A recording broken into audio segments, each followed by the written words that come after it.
Welcome to Santa Barbara for CCL Baseball on the Foresters Network. Today, the Stars will welcome in the Conejo Oaks for a Friday afternoon matchup and the final meeting of the year between the two teams. I'm Hunter Shoemaker alongside Nate Martin, and we welcome you to Eddie Matthews Field. Well, Nate, this season series is now tied 2 games apiece, and the winner of this game will control the Southern Division. Yeah, and I really don't want to overstress the importance, but this truly is one of, if not the most important games of the summer for Santa Barbara. Conejo currently trails the Foresters by half a game in the division standings. After today, you gotta feel good if you're Santa Barbara. You play the Barons, and then it's mostly just affiliates and the Legends. So you like your chances to close out the season strong, but it's crucial to maintain that division lead. You don't want destiny to be out of your hands. You might as well keep it with you. And we're going with a matchup that we've seen before already this summer. Kaimi Kahalakai, who didn't get the start the last time he faced this team, but he went 5 innings against the Oaks, only allowed 2 runs, versus Caden Beloin, who went 5 innings, only allowed 1 run, and both of them will be starting today for each respective team. And here's the lineup for the Conejo Oaks. Leading off in that short, Ethan Gonzalez. Batting second in left field, Jacob Galloway.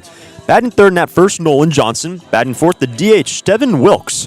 To bat fifth in that third base, Tyler Hawley. In the sixth spot, doing the catching, Landon West. Batting seventh in center field, Jax Jimenez. To bat eighth in right field, Lucas Danielewicz. Batting ninth, the second baseman, Cade Falskin. And of course, Caden Beloin will be the starting pitcher for the Conejo Oaks. But it will be Kaimi Kahalakai. 4th start of the season for the very tall right-hander. He's got a 2-1 record. Yeah, mainly going to be looking for that cutter. That's his favorite pitch to go to. If it's working, he is going to have a very effective day on the mound. And here is Ethan Gonzalez and Kahalakai. Get us off and running from Santa Barbara. Cold strike, and here we go. Oaks and the Foresters, 5th and final game these two teams play this season. Comes a strike 1 pitch to Gonzalez. That is down 1-1, and the season series tied 2 games apiece. It's been flip-flopping really back and forth all the way through. The Stars did win the last matchup on July 1st, 4-2. Yeah, that was a really close game, Hunter. I mean, it was really, not really much between the two teams, and the Foresters kind of in the top of the 9th managed to get a couple runs before Steele Eves came in to close it. His second save of the summer. And here comes a 2-1 to Gonzalez. And this is over right side. Here is Esker. And a nice play by the second baseman, backing up his starting pitcher. 1 away in the first. That's how you're going to be able to be successful against this Conejo offense. It's an offense that's really turned it up over the last couple weeks. A lot of the guys, especially in the top of the order, have seen their batting averages go up by a good number, For example, Gonzalez was hitting around 278 the last time these two teams played, now hitting 310. Galloway as well, hitting 333. Just transferred to Oregon State. Comes the first pitch to Jacob Galloway. It's going to be down for ball 1. I think we might have brought this up the last time these two teams played, but the man who's taken his position at Texas A&M, where Galloway previously played, is man currently behind the dish, Zane Becker, who's expected to be the starting catcher for the Aggies this spring. Here comes a 1-0 pitch. That's going to be away, ball 2. Here's the defense for Santa Barbara. Easton Mumaz at third, Coleman Ryan at short. Xavier Esker just made the plays at second. Caleb Hoover is at first base. Becker does the catching. Mick Paul is in left. Terrence Kill in center. And Brenton Clark out in right. 2-0 pitch is going to be down for ball 3 for Galloway, who has gone on base .429 clip this season. And from the start of his summer to now, he's with the team at the beginning. This guy has been one of the best batters for the Oaks this summer. Kaimi is to find the zone. 3-0 pitch is upstairs, and a 1-out walk for Jacob Galloway. And the Oaks have their first base runner. Crucially, a 4-pitch walk. Didn't even have to swing the bat. About as easy as they come for Jacob Galloway to get on. And that's going to bring up now Nolan Johnson. One of the more recent additions for the Conejo Oaks. But he has done fantastic. He has recorded 36 plate appearances so far this year. 1 on, 1 out. First pitch is away from Kahalakai. Ball 1. Yeah, he's been a really nice injection of offense into this lineup. He gets on base half the time he comes to the plate, and really tall frame, good power. The 6'6" righty. Another really nice day in Santa Barbara. 1-0 pitch is going to be down, and the runner will hold. Nice cover by Becker. But it is ball 2 for Nolan Johnson. Kahalakai just walked Galloway on 4 pitches and falls behind 2-0 to the first baseman.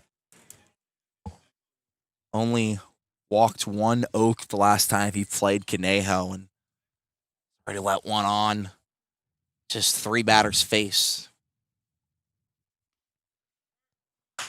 2-0 pitch is sent back towards the first base on deck circle. That is strike 1 on Johnson.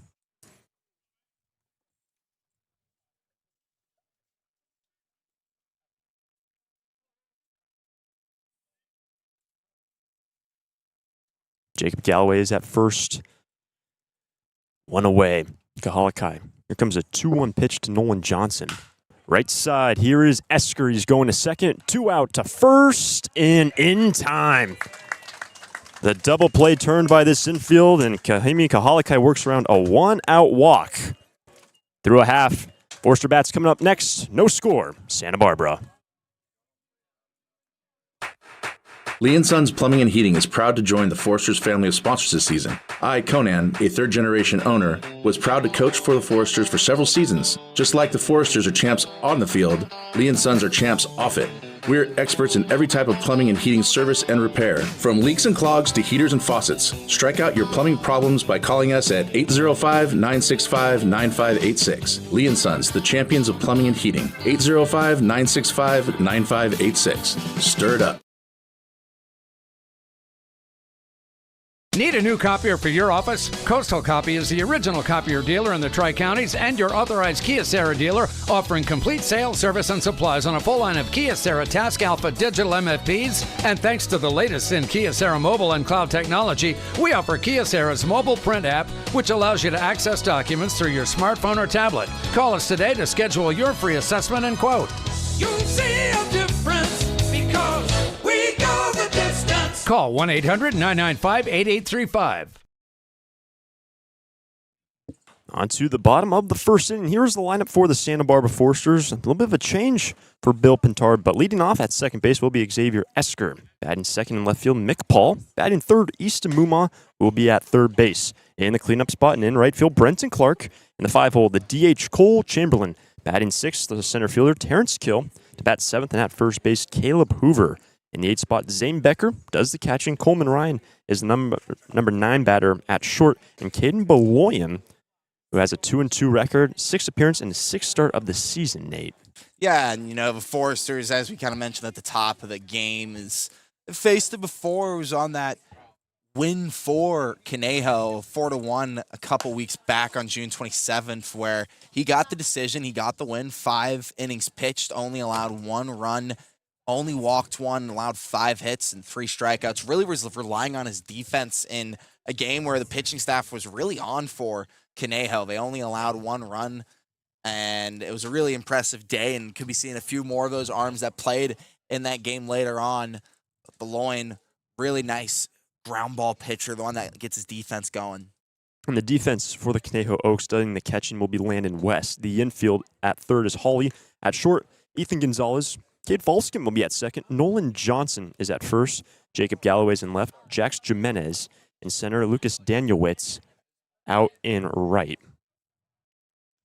And a nice double play turned by the infield backing up Kaimi Kahalakai. And for the Foresters playing in their 28th game. But the implications of this game, we said in the open, Conejo entering today a half game behind the Foresters. And this is to see who decides and controls the Southern Division with the weeks and games waning in the CCL. And obviously, the Oaks and all other CCL teams have another week of play after the Foresters, because they do go to Wichita just 2 weeks' time. Pretty exciting for that, Hunter. But, it's definitely, if you're Santa Barbara, you want to be able to give yourself that cushion so you're able to hold on to that regular season title and be able to crown yourselves division champs.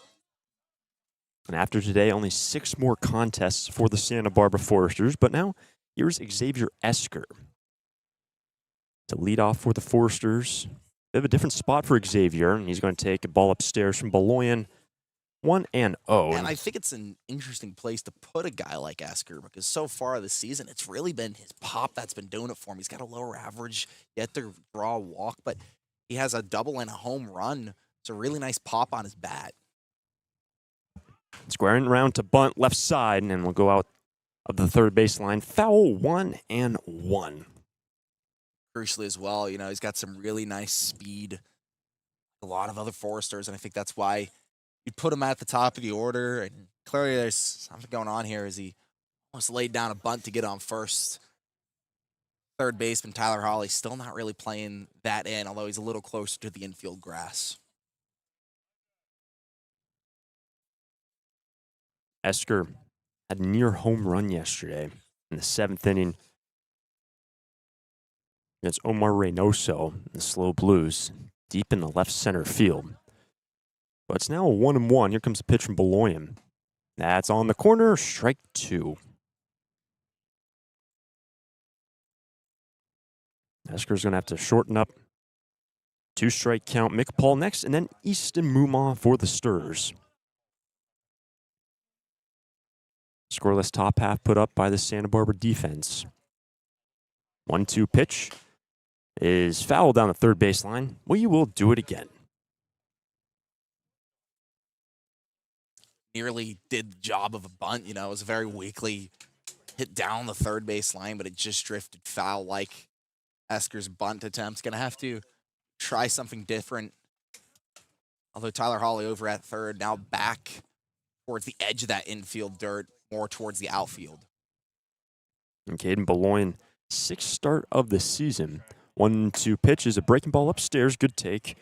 22 innings pitched for Beloyan, and you look at the flip side, Kahalakai entering today, 20 1/3. Yeah, 2 of their team leaders in innings pitch. Guys that both managers trust to be able to either start games or enter as the first pitcher and eat up innings. With nobody out, the leadoff man, Esker, sees a 2-2 pitch, popped up in a shallow left. Back goes Gonzalez. Long hang time, but one away in the first. Just hung up there, and the shortstop didn't really have an idea of who was going to get that one. Eventually, Gonzalez called for it and made the easy out one grab. That's going to bring up now Mick Paul. One away, and the base is clear.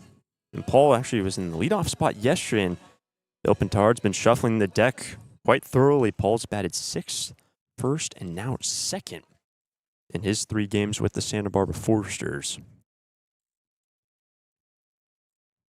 First pitch from Beloyan will be down, ball 1. And yeah, it's a guy in Paul who brings a winner's pedigree. He's had 2 different national championships at LSU, including this past spring.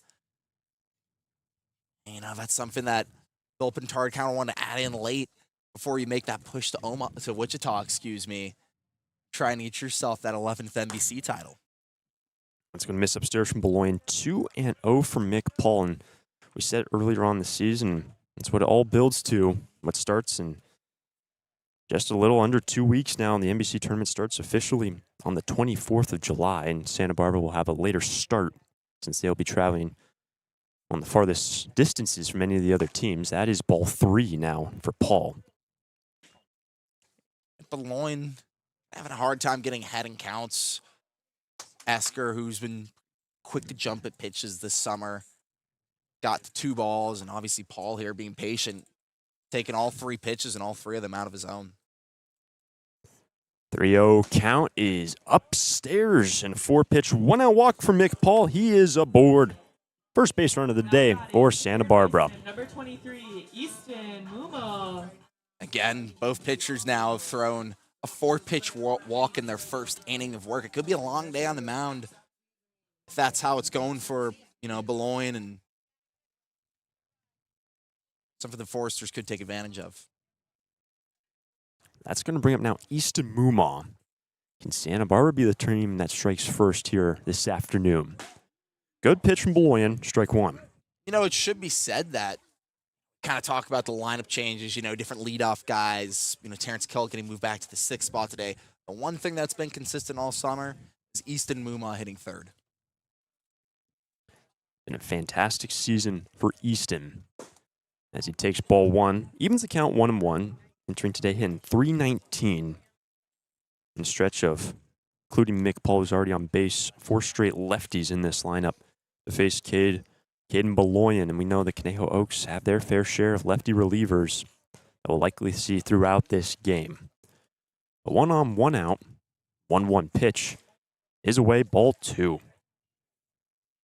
The Foresters have still been able to, despite, having such a lefty-heavy lineup where other teams can throw lefties at them and potentially shut them down. They still are one of the hottest offensive teams in the league, and they still hold the first place title of the CCL South. Check on Paul, in case you're wondering, 1 stolen base. And one thing we even talked about for the game, Nate, but the running game has cooled off for Santa Barbara. No attempted stolen bases yesterday up in enemy territory and slow, and just 1 attempted stolen base the day before that, and that's away for ball 2. Rather, ball 3 now, 3-1 for Muma. Yeah, I think, it's just something that, kind of goes on over time where legs naturally just become less fresh, right, as the season goes on and you're playing more games in a row. Obviously, losing guys like Maddox Mandino as well, who've stolen so many bases, hurts as Easton Muma takes his 4th ball to reach on base. 2 walks now for Caden Beloyan, who's a hard time finding the zone hunter. Brenton Clark. And that's going to bring up Brenton Clark to the plate. The man who leads the team with walks himself. Paul down to 2nd, Muma now at 1st. With 1 away, just in the opening inning. And Caden Beloyan, last time he pitched against the Foresters was on the 27th of June. That was game 3 of this 5-game season series. Went 5 innings. Clark lays down a bunt, and we'll go foul down the 3rd baseline. Yeah, this is pretty out of characteristic for Caden Beloyan, who the most walks he's given up in a game is 2. He's faced 3 batters, and he's given up 2 walks. That came all the way back in the start of the summer. Since then, he's only allowed 1 walk a game, including against the Foresters on June 27th. So really having a hard time here finding the zone, something that's uncharacteristic for the righty from Westmont. So strike 1 now on Clark. Paul at 2nd. Muma is at 1st. Only a single out. What can Brenton do? Comes an 0-1. That is down through the legs of Weston. A free 90 for the base runners, and 2 now into scoring position for the Sturs.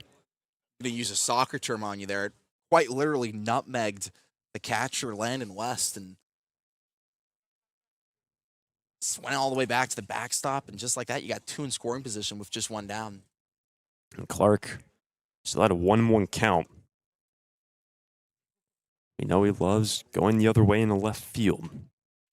First baseman has pinched in a fraction, Johnson. Here's the 1-1 pitch.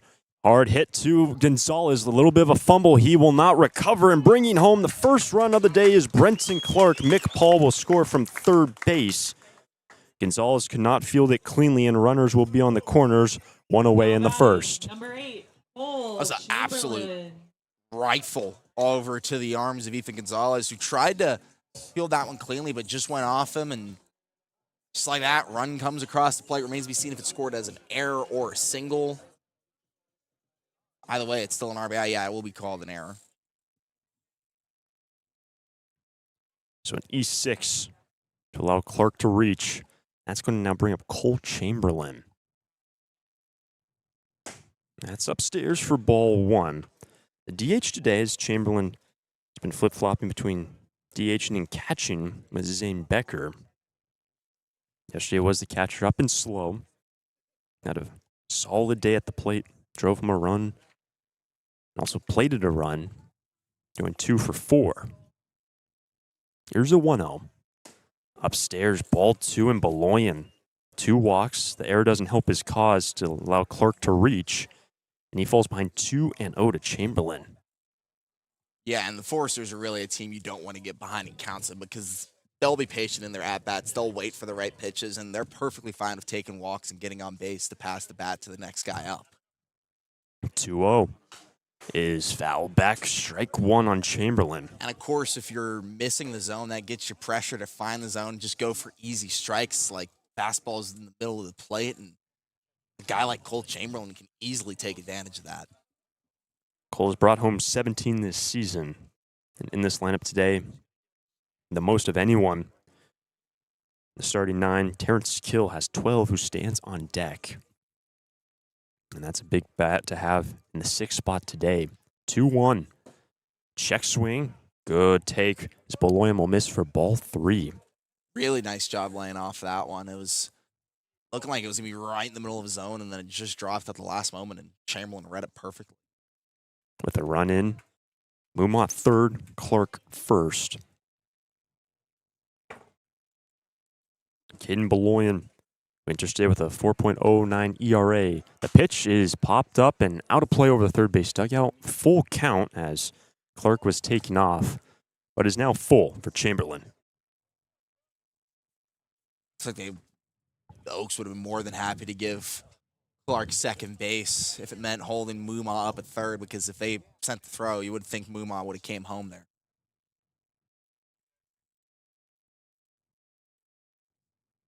So the count is now full. Clark at first, Muma at third. One away, the 3-2 pitch is down. Third walk of the inning given up by Caden Beloyan. Bases juiced to bring up Terrence Kill the second. Terrence Kill the second. That's the most amount of walks now that Beloyan's given up in a game, and we're still only in the first innings. He only gotten one out. This is a really tough start for Beloyan. So here's Terrence Kill. Bases loaded, only a single out. What can the damage be for Santa Barbara? How many runs can they put up against the Conejo Oaks here in this opening inning? First pitch is upstairs, and remember, in the final meeting between the two teams that have been the top teams in the Southern Division, entering today, the Oaks just a half game back of Santa Barbara. 1 run in, 1 away. 1-0 pitch, misses upstairs. That is ball 2. That's when it's important, when you have opportunities like this with runners in scoring position, 1 out, you got to be able to take advantage of it. Great count for Kill. 2-0 pitch. Popped up and back into the fence. Strike 1. After Terrence Kill, Caleb Hoover stands on deck for Santa Barbara. Both teams entering today in their last 10 games. 7-3 record. Conejo have won 4 straight, coming off a big win against the San Francisco Seagulls yesterday. But it's 2-1 for Kill. That's foul back, out of play, 2-2. That's crucial for Beloyan to get back into a 2-strike count here. Forces Kill to tighten up a lot more, but if there's anything that Terrence Kill can do, it's force long at-bats. Really good job of just getting his bats a ball, even if it means fouling things off. Bases loaded, 1 away. Beloyan's got himself back in the count. 2-2 pitch, swing and a miss. Kill is retired, 2 down in the first. Big strikeout for the cause for the Oaks. Massive. Now batting the first baseman, number 14. So that's a tough out to get in Terrence Kill. And just like that, you just have to get one more out, and you leave the bases loaded for Santa Barbara. That's going to be a tough one to swallow as you head back into the dugout defensively. But a big chance for Caleb Hoover. Bases loaded, 1 run in, 2 out. Takes on the first pitch, 0-1. Caleb brought home 9 runs this season. Batting out of the 7-hole today at first base. He came in to pinch hit for Clark yesterday up and slow and took over the first base station. Beloyan, the right-hander who plays just down the road at Westmont. 0-1 is down, 1-1.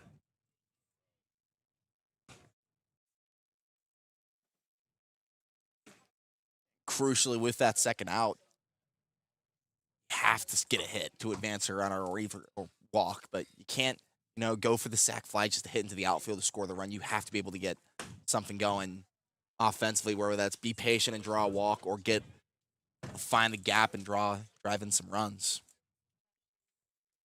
It's now 2-1, a favorable count for Caleb Hoover. Should he reach? Zane Becker stands on deck for the Sturs. Already 1 run in. Can Hoover make it more? Time called by the batter. When we look around the CCL, the Sturs one of 2 teams with 18 wins, Sonoma in the north, but they do have 12 losses, and Santa Barbara just has 8, so better overall record for the Santa Barbara Foresters, the best in the CCL. 2-1. Big cut, 2-2.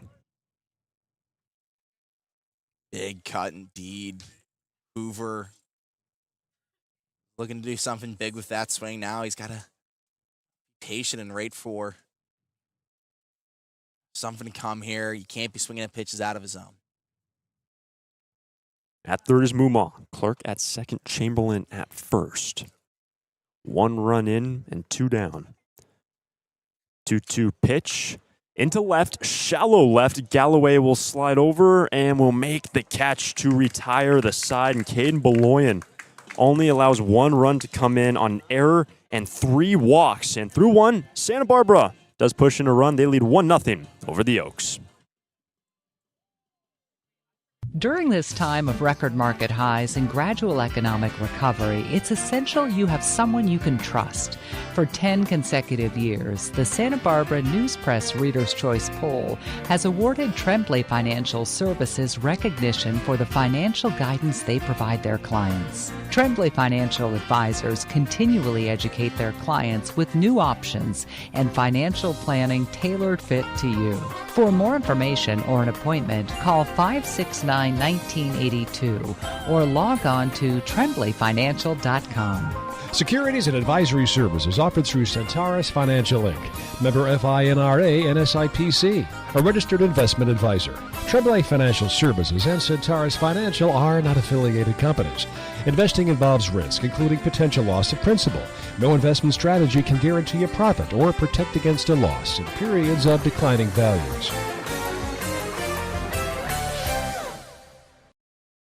When it comes to your office equipment needs, call Coastal Copy. We're the largest independent office equipment dealership in the Tri-Counties, and as your locally owned authorized Savin dealer, Coastal Copy offers complete sales, service, and supplies on a full line of Savin digital copiers and MFPs, Savin color printers, digital duplicators, Savin wide format systems, digital presses, document management solutions, and more. That's Coastal Copy. You'll see a difference because we go the distance. Call 1-800-995-8835.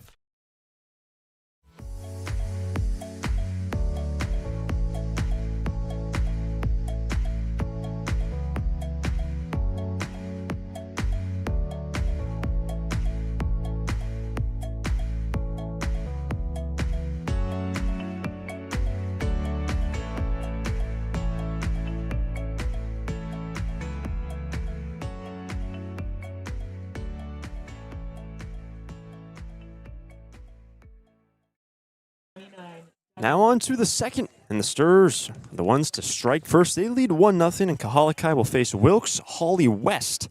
That is 4, 5, and 6 coming up for Conejo, now finding themselves trailing by a run. Yeah, it's nice if you're Kaimi to, pitch 1 inning and you come back out for your second inning of work and you already got some cushion, but still got to be able to shut things down early in this game. First pitch swinging over to Xavier Esker, and Wilkes will be retired on 1 pitch. On the 4-3 ground out, 1 down in the second.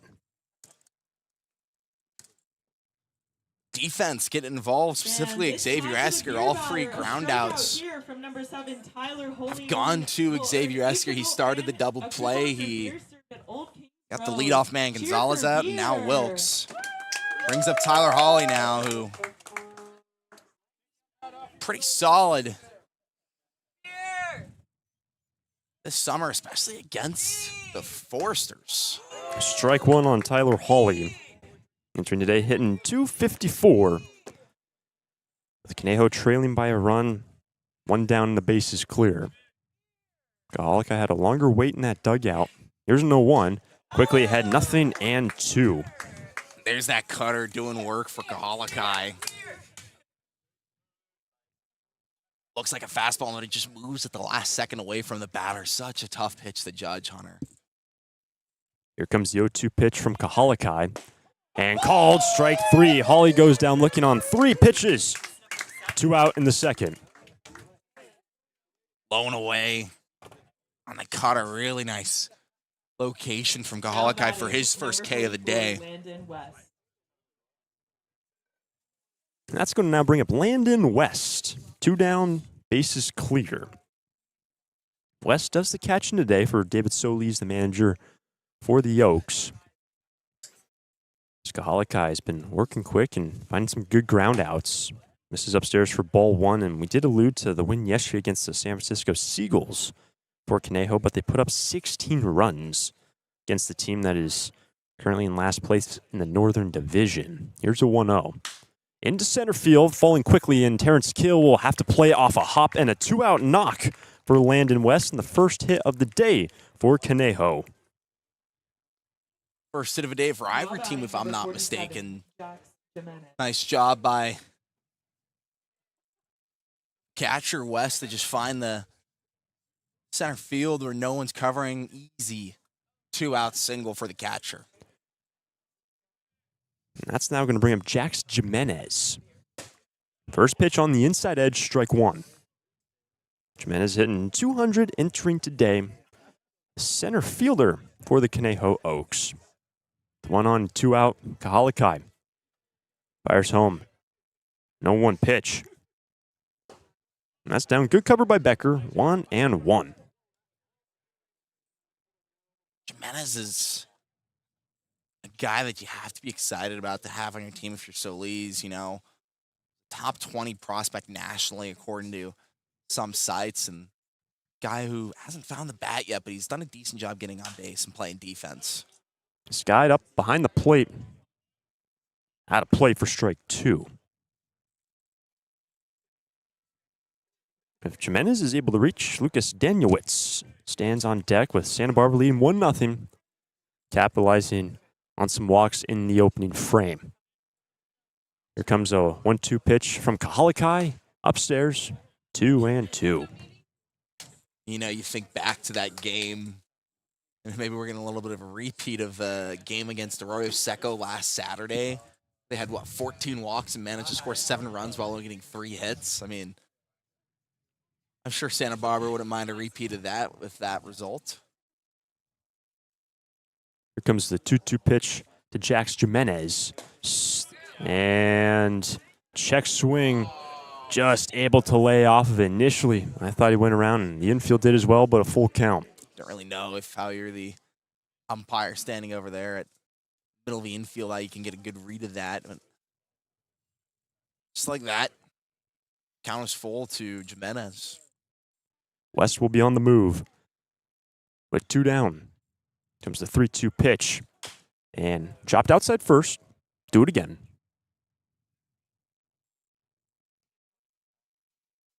Jax Jimenez, when you look back, some of the other games played against Santa Barbara, he was 0 for 2 against Kahalakai back on the 27th. Here's the 3-2, and sharply hit down the right field line, but foul, and bounced on 1 hop into the Forster bullpen. And 2 straight now fouled off by Jimenez. Yeah, and you got to be careful after that last pitch because he located the bat really well on it. Just couldn't time it up. If he was able to hit that one fair, that would have been extra bases pretty easily. Jimenez making Kahalakai work. Here comes pitch number 8 of the plate appearance.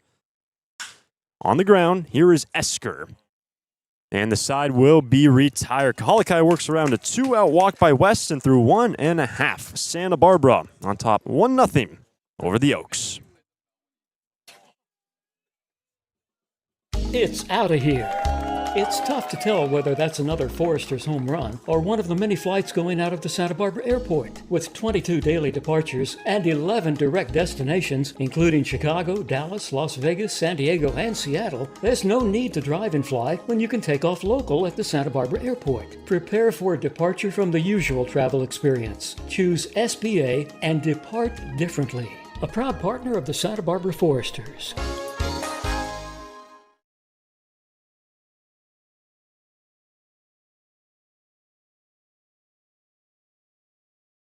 Need a new copier for your office? Coastal Copy is the original copier dealer in the Tri-Counties and your authorized Kyocera dealer, offering complete sales, service, and supplies on a full line of Kyocera Task Alpha digital MFPs. And thanks to the latest in Kyocera mobile and cloud technology, we offer Kyocera's mobile print app, which allows you to access documents through your smartphone or tablet. Call us today to schedule your free assessment and quote.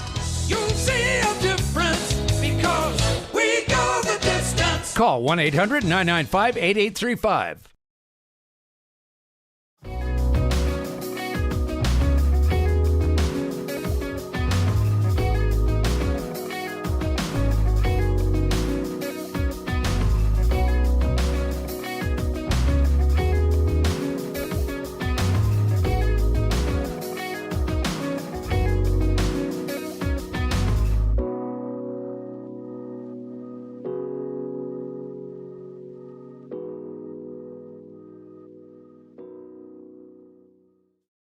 Now batting. Bottom of the second inning, the Foresters lead 1-0 over the Oaks. Zane Becker, Coleman Ryan, and Xavier Esker will be scheduled for the Sturs. Caden Beloyan will have his first look at Becker and Coleman Ryan.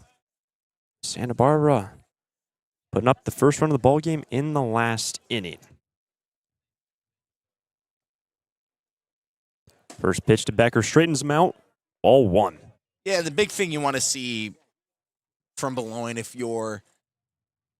solely is the manager of the Conejo Oaks, is can he find the zone early in the counts? That's how you know if you're going to be able to go long today. Here's a shot in the left center field, and that is down. Cut off by Jacob Galloway, and a lead-off single for the Santa Barbara Foresters, courtesy of Becker. You know, clearly, after missing in the first one, he goes way into the zone on the second, and Becker's able to take advantage on the gap shot. It's able to get him on first. It's not what you want to see. This is a tough start to the second inning after a first where he gave up 3 walks, allowed a runner to reach on an error. It's now going to bring up Coleman Ryan, 1 on, nobody out. Takes strike 1, and Ryan didn't see him yesterday, but what a game it was in his return after an injury that sidelined him for good chunk of time. And Ryan in his last game 2 days ago was 3 for 3, base hits all into right, an RBI and a run scored as well. No one is down. Good cover by West. Ball and a strike. I mean, it's like riding a bike, Hunter. It's almost as if he didn't miss any time at all. He, before he got injured, he was hitting high, hitting around 400. Since then, went 3 for 3, as you mentioned, that last game. Day off yesterday before being back in the lineup today. Bintard hoping to see him pick up where he left off. It's a 1-1. That is a called strike. 1-2. Clearly the objective of putting a guy like Coleman Ryan, who's been pretty hot to start the summer, in the 9 spot is to be able to get someone on base for the top of the order that, guys like Esker and Paul can drive around. And so far this summer, Ryan's gone 9 for 18. 500 average. 1 on, nobody out. 1-2 pitch is down. 2-2. That's something that we saw the Sturs try to do with Addison Klepsch when he got here. He was hitting a lot in the 9 spot. Didn't really have the option to do that before, these reinforcements came in over the summer's gone on, and guys that Bill Bintard can trust all throughout his lineup. Caden Beloyan, the right-hander, deals the 2-2. Swing and a miss, and Ryan is retired. Second K of the day for Beloyan. 1 down in the second. Both of those strikeouts have been chases in the dirt. Number 12, Xavier An off-speed Esker. pitch just so tempting to the batter. Both Kill and Ryan, two of the better hitters on this team, now been fooled by it. Back to the top of the order, form of Xavier Esker. So 2 players play collegiately for Santa Barbara schools. Westmont on the Hill and UC Santa Barbara, represented by Esker, now at the plate. Becker remains at first, now 1 away. First pitch swinging through the left side and in the left field for Xavier Esker. A 1-out single and 2 now on for Santa Barbara. That's something we've seen a lot from Xavier Esker. First pitch swinging, and that time able to find a gap in the infield to send it into the left and reach on the single. Just like that, 2 on, 1 down here for Mick Paul, who's hoping to take advantage. Paul still seeking his first RBI of the season. Granted, it's just his 3rd game, and it's been a bunch of different spots in the lineup. Batting second today, was in the leadoff spot yesterday. Becker at second, Esker at first. Santa Barbara lead 1-0. This is up the middle. Here is Gonzalez. 1 out at second and to first to turn 2. Rather, it's the second and third out of the inning and a ground ball turning into a double play. And Beloin works around 2 hits in the inning and through 2. Still a 1-0 game in Santa Barbara. Lee & Sons Plumbing and Heating is proud to join the Foresters family of sponsors this season. I, Conan, a 3rd-generation owner, was proud to coach for the Foresters for several seasons. Just like the Foresters are champs on the field, Lee & Sons are champs off it. We're experts in every type of plumbing and heating service and repair, from leaks and clogs to heaters and faucets. Strike out your plumbing problems by calling us at 805-965-9586. Lee & Sons, the champions of plumbing and heating. 805-965-9586. Stir it up. Santa Barbara Airport has 5 airlines: American, Alaska, Delta Air, Southwest, and United, with 12 direct destinations from Santa Barbara to Atlanta, Dallas, Denver, Las Vegas, Oakland, Los Angeles, Salt Lake City, Portland, San Francisco, Phoenix, Seattle, and Sacramento. With 23 daily departures from Santa Barbara, SBA's newest daily service on Delta Airlines to Atlanta and Salt Lake City can ensure that you can get anywhere in the world in just one stop. SBA is proud to join over 200 airports around the world in the Hidden Disabilities Sunflower Program. Passengers with a disability can opt into the program, and in doing so, trained staff at SBA will be there to provide additional level of customer service. You can learn more at www.flysba.com. Once again, you can learn more and book your flights today from Santa Barbara at www.flysba.com.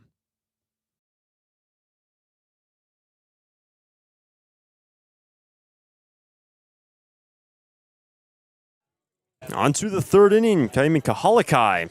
Been working well on the hill. He will face 8, 9, and 1 scheduled for the Oaks. Danielewicz, Falskin, and Gonzalez with Santa Barbara on top 1-0. Had a chance with 2 hits in the last inning, but a double play turned by the infield for the Oaks to get rid of the 2 singles, and it's going to be Danielewicz, the number 8 batter, to lead off. Yeah, going back to that bottom of the second, that's something that Beloin's been able to do a lot, is be able to get his infield to make plays. And a couple times, both of those singles, especially that second run from Xavier Esker, they were past the infield and they just the defenders couldn't get to it. But on that double play, it was weakly chopped over the shortstop Gonzalez, who turned it for 2, and just like that, here in the top of the 3rd. It's now 1-1 for Danielewicz. Entering today, hitting .260 on the year. Out in right field defensively for David Solis. A critical game to decide who's on top of the CCL South. And that is ball 2. Guy in Danielewicz, who a lot of his teammates has kind of cooled down over the last couple weeks. He was hitting around 300 last time these 2 teams played, and now he's down to 260. Comes a 2-1 delivery from Kahalakai. High and tight. Ball 3. Part of the explanation maybe why, we saw him hitting in that 2 spot a lot for Conejo, and now he's down here at 8.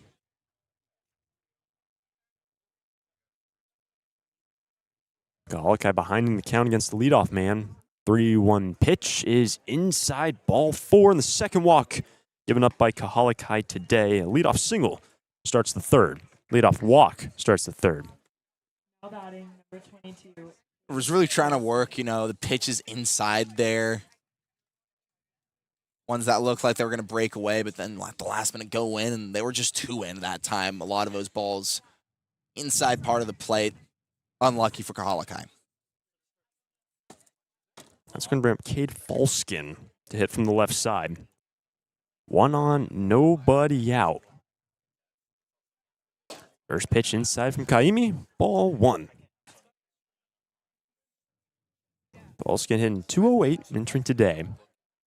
Out of the 9 spot with Ethan Gonzalez, top of the order on deck. Sturs have already been able to turn a double play, and same thing could be said for the Conejo Oaks on the other side. 1-0 in the center field, and hard hit and down into the gap. Daniel Witz is going to third base, and to second sliding is Falskin, and 2 now in scoring position for the Oaks. Back of the order doing some damage here for Conejo. Leadoff walk to Danielwitz, and Falskin finds the gap in right center on a well-struck ball. It's not what you want to do if the top of the order comes to the plate now.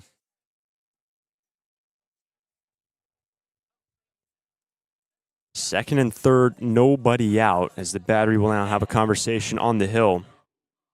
Becker and Kahalakai.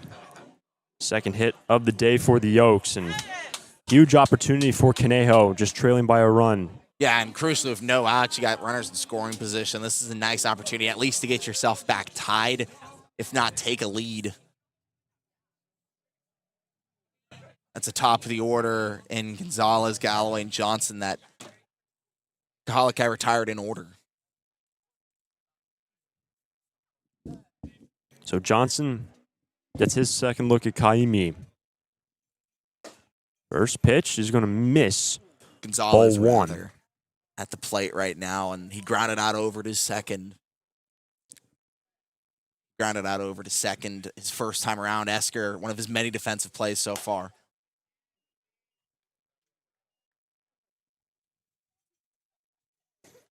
Daniel Witz at third, Falskin at second. And Gonzalez quickly had 2-0. Here comes a pitch from Kahalakai. Fouled off to the right and out of play. Strike 1.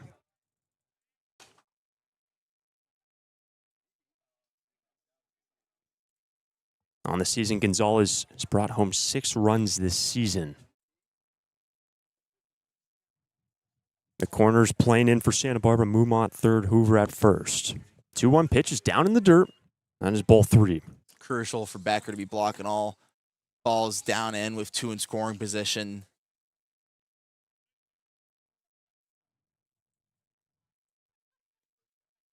First base open with Jacob Galloway next. Big pitch here for Kahalakai. Comes a 3-1 to Gonzalez. That's fouled off his ankles. Full count.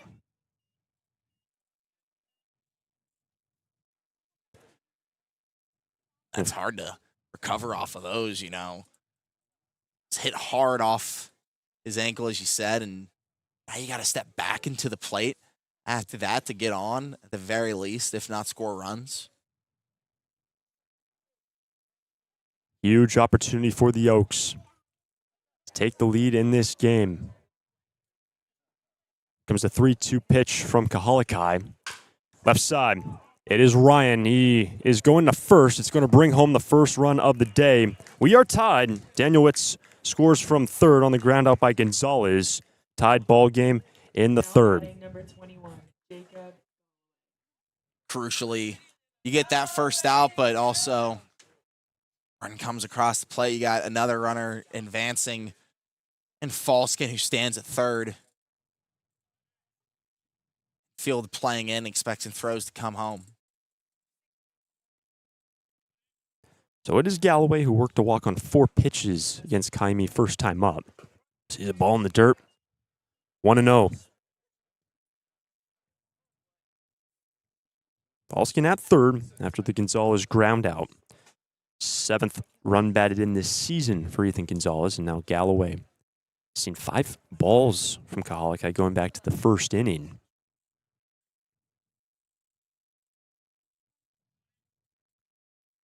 Tied game in the third, infield in. 1-0 pitch is down, ball 2. Something that Kahalakai hasn't really done that he was able to do in the other couple innings was find the zone early in counts. A lot of the time we saw Kahalakai get ahead 0-1, 0-2. It's been the opposite in this third. Comes a 2-0 pitch. That is down, skips away from Becker. There's going to be a play at the plate, but sliding in is Falskin, and is now a 2-1 lead for Conejo, scoring on the wild pitch. Yeah, those are always so hard to flip. You know, Becker did a really good job getting to that ball quickly, but you can't really hurl it too hard at your pitcher who's running in at full speed. And even then, it's always going to be tough to tag the runner out. And Falskin, a lot of speed, able to get over and crucially get that run that gives Conejo the lead. Bases cleared is 3-0 for Galloway. We'll take a strike in the first strike fired by Kahalakai against Galloway today. 3-1.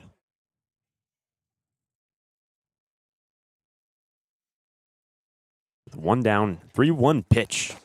That is inside, and a one-out walk for Jacob Galloway, and he is on board for the second time today via base on balls. Now Bill Pintard coming out of the dugout to have a word with Kahalakai, who's been all over the place this inning. Definitely going to keep him into this game because it's a guy in Kahalakai who you've been able to trust to get outs. Arms getting loose in the bullpen. And we were told today that Noah Waldeck would be the first man out of the pen, and Waldeck is now tossing for Santa Barbara. At this point, Kahalakai has gone 2 1/3 on the year, 20 1/3 innings pitched. I'm not surprised to see a guy like Waldeck being first out of the pen. He's a guy who can eat up innings for you. Ate up some innings earlier on in the year. He's kind of now, been relegated a bit to like a guy who goes 1 inning, 2 innings, but someone who can go quite some time if Bill Pintard needs him to. So 1 on, 1 out, and 2 runs in for the Oaks. They lead 2-1 over the Sturs. It's going to be Nolan Johnson. He grounded into a double play first look at Kahalakai in the opening inning. And that's going to miss away from Kaimi. Ball 1.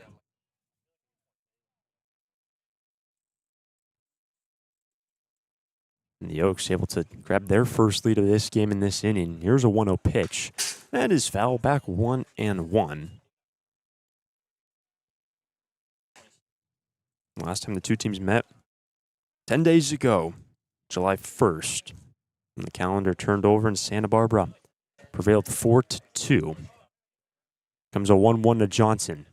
It's away, ball 2. You'd really think, since then the Foresters have gone 7-3. You think I'd be able to get yourself some breathing room, but no, the Oaks have also gone 7-3, and just like that, we're still, half a game season difference, excuse me. That ball gets away from Hoover, and down to second base goes Galloway on a throw that was wide by Kahalakai. We'll see where the error is tagged to for Santa Barbara, but regardless, a man now in scoring position on the error with 1 away, and so it's been a walk, a hit, the run scored on a wild pitch, another walk, and an error for Santa Barbara in this inning.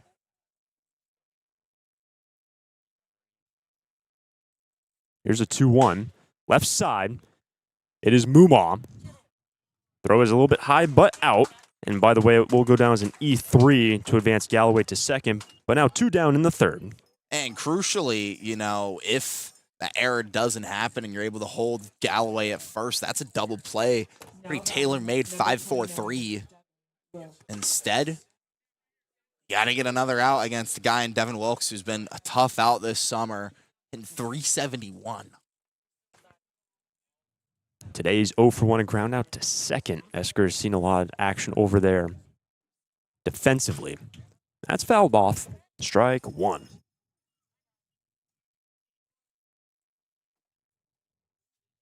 So 0-1 for Wilkes, serving as a DH today for Conejo. 2 runs in for the Oaks. Man at second, 2 down. 0-1 pitch is fouled off his ankles. 0-2.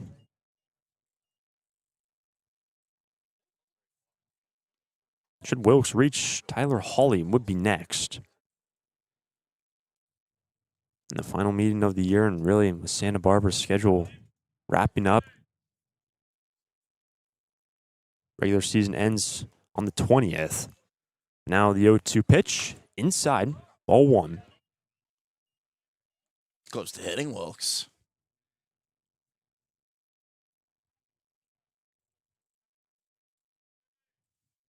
Kahalik looks to end the inning right here. 1-2 pitch is down. Nice cover from Becker. 2-2.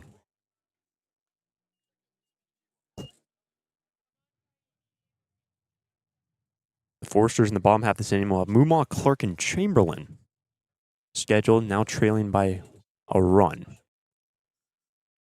Comes the 2-2 pitch, struck him out. But Conejo pushing their first 2 runs of the day, and through 2.5, it is a 2-1 Oaks lead over the Sturs. Lee & Sons Plumbing and Heating is proud to join the Foresters family of sponsors this season. I, Conan, a third-generation owner, was proud to coach for the Foresters for several seasons. Just like the Foresters are champs on the field, Lee & Sons are champs off it. We're experts in every type of plumbing and heating service and repair, from leaks and clogs to heaters and faucets. Strike out your plumbing problems by calling us at 805-965-9586. Lee & Sons, the champions of plumbing and heating. 805-965-9586. Stir it up.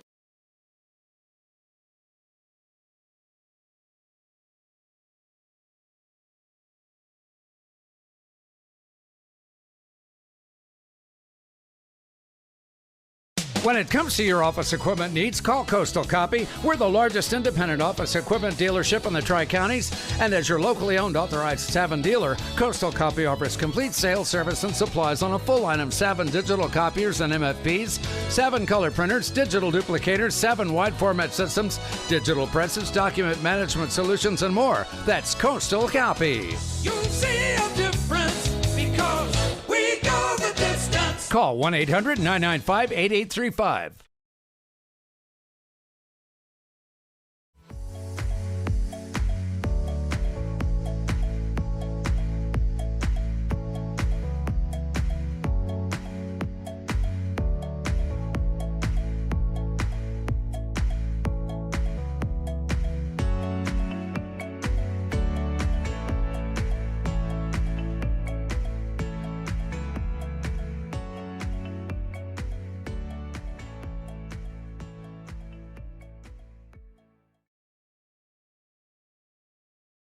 Bottom of the 3rd inning.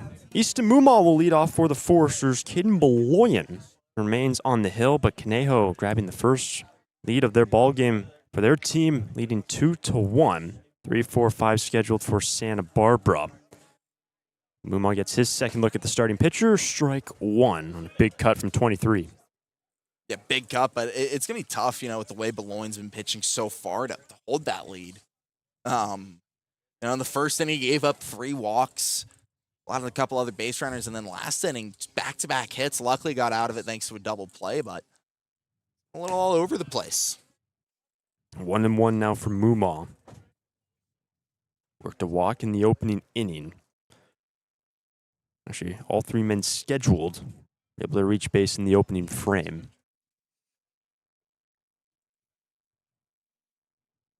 Here comes a 1-1. Down the left field line, slicing, maybe a chance for Hawley. It's a long run, but will go out of play. Just past the Conejo Oaks bullpen. Strike 2. Crucially, all 3 gone on. None of them made it home. They were all kept on the bases, and credit to Beloyan for locking down and forcing 2 quick outs from Kill and Hoover. But if you're the Foresters, as the game goes on, you back to that moment is, hey, we maybe should be getting some more runs in those situations. Now the 1-2 pitch. And right side, it is Falskin on a tough play and a great play by Cade Falskin. Off balance, ranging to his right. 1 away in the 3rd. Yeah, all credit to Falskin. What a defensive effort from the second baseman, excuse me. All your momentum is sending you towards the other side. You have to be able to just rotate around and get it over to first to beat a quick runner and Muma. And Falskin did it, made it look effortless, Hunter. That is not an easy play. And going back to that point, Nate, about Muma, Clark, and Chamberlain all being stranded, it's actually 4 straight that reached base against Beloyan and only allowed a single run to come in. And after that 4th man that reached, strikeout and a fly out as the first pitch to Clark in the dirt, ball 1.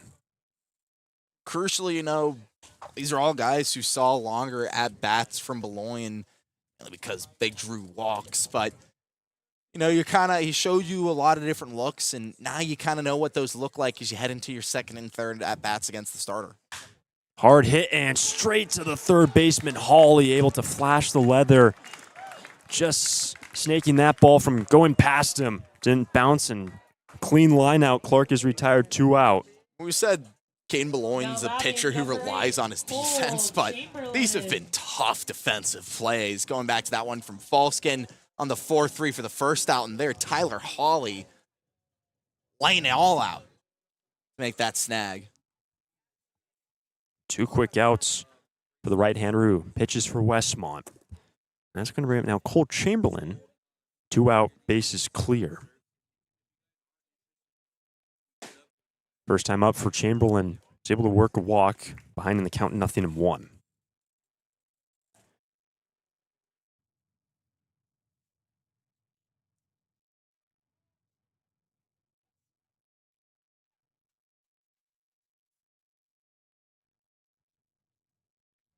Beloyan will fire home an 0-1 pitch to Chamberlain. That's outside the first baseline. Strike 2 on Cole. Crucially, Beloyan's getting ahead in the count. Chamberlain's going to have to tighten up. Down 0-2. The season series between the two clubs tied 2 games apiece. The battle for the CCL Southern Division. Currently, Santa Barbara just ahead by a half a game over the Oaks. Right now, it's 0-2 to Chamberlain. And he will strike out. A 1-2-3 third for Caden Beloyan. And through 3, Oaks lead by 1.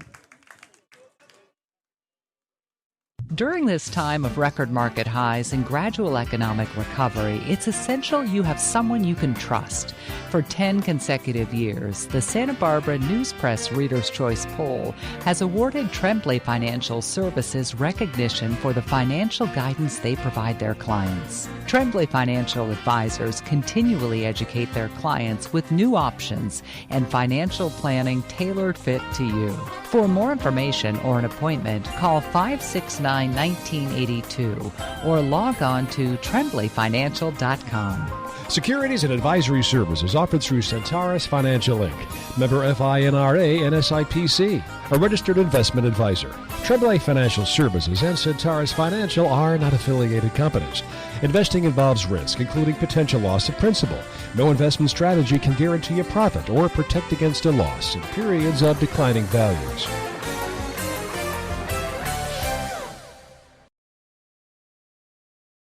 Need a new copier for your office? Coastal Copy is the original copier dealer in the Tri-Counties and your authorized Kyocera dealer, offering complete sales, service, and supplies on a full line of Kyocera Task Alpha digital MFPs. And thanks to the latest in Kyocera mobile and cloud technology, we offer Kyocera's mobile print app, which allows you to access documents through your smartphone or tablet. Call us today to schedule your free assessment and quote. You'll see a difference because we go the distance. Call 1-800-995-8835. Now on to the 4th inning from Eddie Matthews Field at Santa Barbara High School. Thanks for joining us on the Foresters Network. There will be a pitching change for the Sturs. Noah Waldeck will take over for Kahalakai, who went 3, gave up 2 hits, 2 runs, which were both earned. He walked 3 and struck out 2, and it is a 2-1 advantage for the Oaks. It definitely, was a really clean first couple innings for Kaimi, and then really tough third. You bring in Waldeck now, who his last time playing the Oaks, went 4 innings of 1-run ball, only had 1 walk. A really good job, and his most recent start against them, and gotta come into a situation, close game, able to keep your team in it. 0-1 pitch. Is going to be down 1-1. He will be facing Holly West Jimenez. That is 5, 6, and 7. And Tyler Hawley today struck out looking against Kahalakai, one of 2 strikeouts for Kaimi on the day.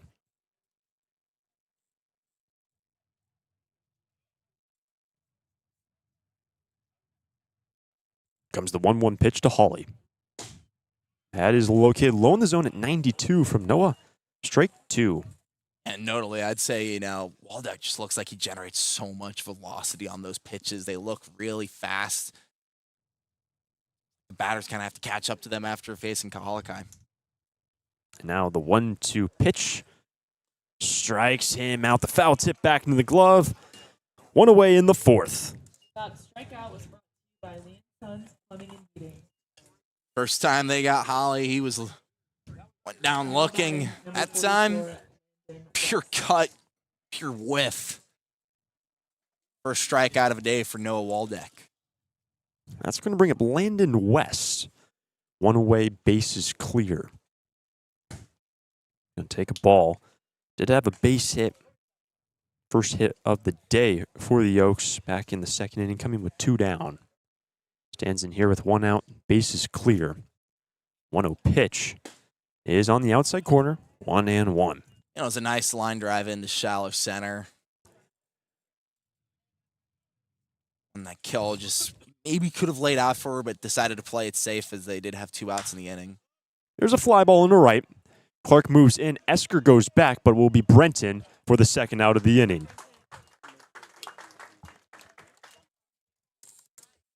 That was a lot of ground to cover for Brenton Clark out and right, but he has the wheels to get there in time with ease, and nice 2nd out for Santa Barbara. That will now bring up Jackson Jimenez. 0 for 1, ground out to 2nd. With 2 out, first pitch is located on a nice tight slider, strike 1. That was a tight slider indeed, Hunter. I mean, completely had Jimenez fooled. This is up the middle and right back to Waldeck.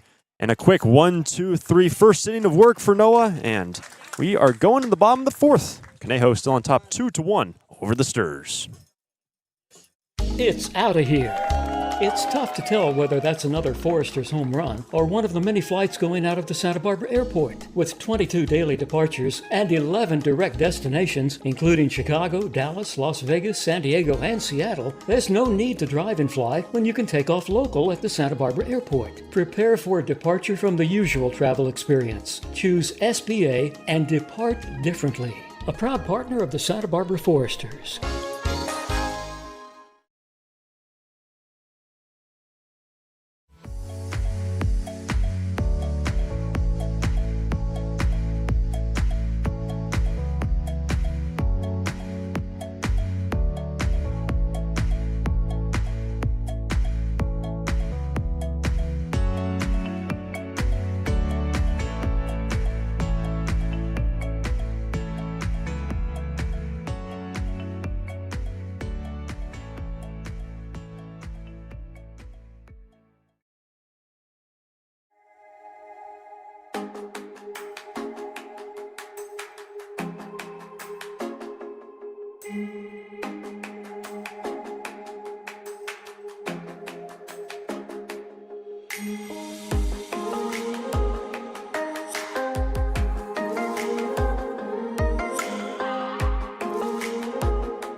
Back in Santa Barbara, bottom of the 4th inning. Conejo leading 2-1 over the Santa Barbara Foresters. Terrence Kill, Caleb Hoover, Zane Becker will be scheduled 6, 7, and 8 with Caden Beloyan remaining in this game. So far, starter through 3 innings has tossed 52 pitches. Here comes the first pitch now to Terrence Kill, the second. That's in there for a strike and 0-1. pretty efficient work so far from Boulogne, considering, he's given up a lot of walks and Yes. a couple of hits. Yeah, 52 pitches with the amount of batters he's faced is a testament to the quick outs he was getting otherwise, those couple tough plays. That's a way to even the count 1-1. To that point, you faced 4 straight batters that all reached base in the opening inning. 3 walks and an error, and 2 hits in the second. But right now, it's 1-1 for the leadoff man, Kill. Left side. It is over to Hawley. And a ground out will start off the inning. 1 away in the 4th. It's hard for Terrence Kill to ground out, but enough throw. Nice throw by Holly. Now batting number 14. Get a Caleb quick out one Hoover. for the Oaks. Now here is Caleb Hoover. Santa Barbara trailing by a run. They played the first run of this ball game in the opening inning. Conejo put up 2 in the 3rd. Caleb had a fly out into left. First time up. First look at Boulogne. And remember, Santa Barbara, in terms of facing Caden Boulogne, he went 5 innings against the Sturs back on June 27th. When you look at that lineup, a lot of familiar faces that are playing it in. Also some key guys that aren't playing. Here's an 0-1. That is down 1-1. Klepsch led off that game on the 27th, and he's out with some injury. Also, Easton Ruley, who's currently banged up, was also in that game. That was also early in the time for Coleman Ryan, his stint with the Foresters. He was batting 9th in that game, as is today.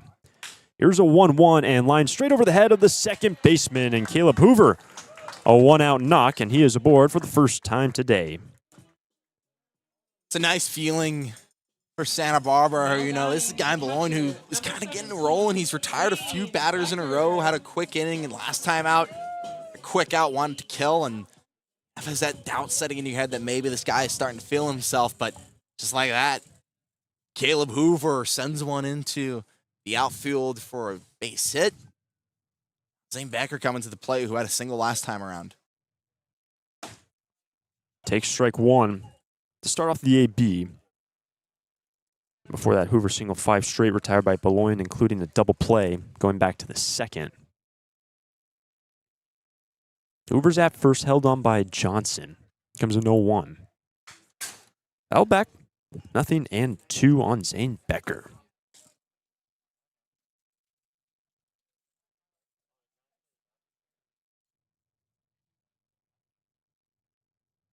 Not too much wind here at Santa Barbara High School currently. See the American flag currently wrapped up around its own flagpole, but a little bit of movement probably out towards right center. Here's an 0-2, well high and in and out of the glove of West, down to second, Hoover, and a man in scoring position with 1 out in the 4th rather. Yeah, really high pitch right there. I just couldn't hold on to it. Runner in scoring position now. Becker. Bit more pressure to at least advance the runner. Go down as a wild pitch. Now the 1-2 pitch to Becker strikes him out. 4th K of the day for Boulogne. 2 out in the 4th. Boulogne, it's a guy who, as we kind of mentioned, not really known as a strikeout pitcher. The most amount he's had in a game up until this point is 3, so he's well past that. It's 5th K of the day. Entering today with 15 Ks and 22 innings pitched. Now through 3 2/3 with 4. That's going to bring up Coleman Ryan.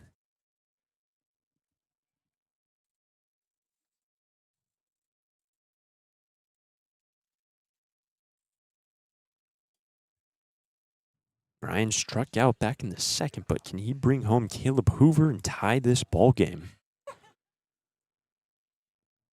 2-1 Conejo. Bottom of the 4th. First pitch is away. Ball 1.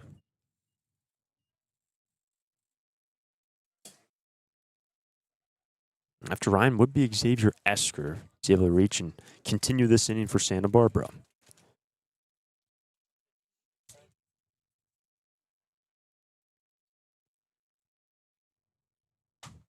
Here comes a 1-0 pitch now to Ryan. Left side, it is Gonzalez. averts the runner, and the side will be retired. Hoover had a 1-out single, but is left stranded. Well done from Boulogne working around the knock, and through 4 is still a 1-run lead for the Oaks. Santa Barbara Airport has 5 airlines: American, Alaska, Delta Air, Southwest, and United, with 12 direct destinations from Santa Barbara to Atlanta, Dallas, Denver, Las Vegas, Oakland, Los Angeles, Salt Lake City, Portland, San Francisco, Phoenix, Seattle, and Sacramento.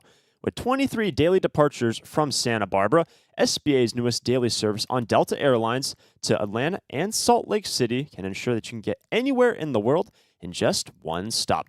SBA is proud to join over 200 airports around the world in the Hidden Disabilities Sunflower Program. Passengers with a disability can opt into the program, and in doing so, trained staff at SBA will be there to provide additional level of customer service. You can learn more at www.flysba.com. Once again, you can learn more and book your flights today from Santa Barbara at www.flysba.com.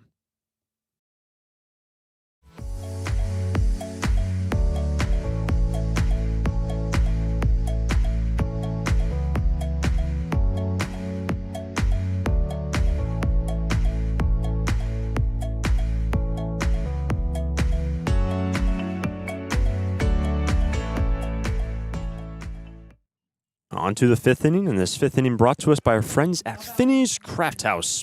Finney's now has 2 locations in Santa Barbara area, one on Lower State Street and one in Goleta. Finney's is a great place to gather before or after any Foresters game. Finney's Craft House. So in the top of the 5th, Daniel Witt's, Falskin Gonzalez will be scheduled. Waldeck remains on the hill. As a first pitch strike from Noah, and Nate, since coming in this game, his phase 3 retired 3 looked very solid.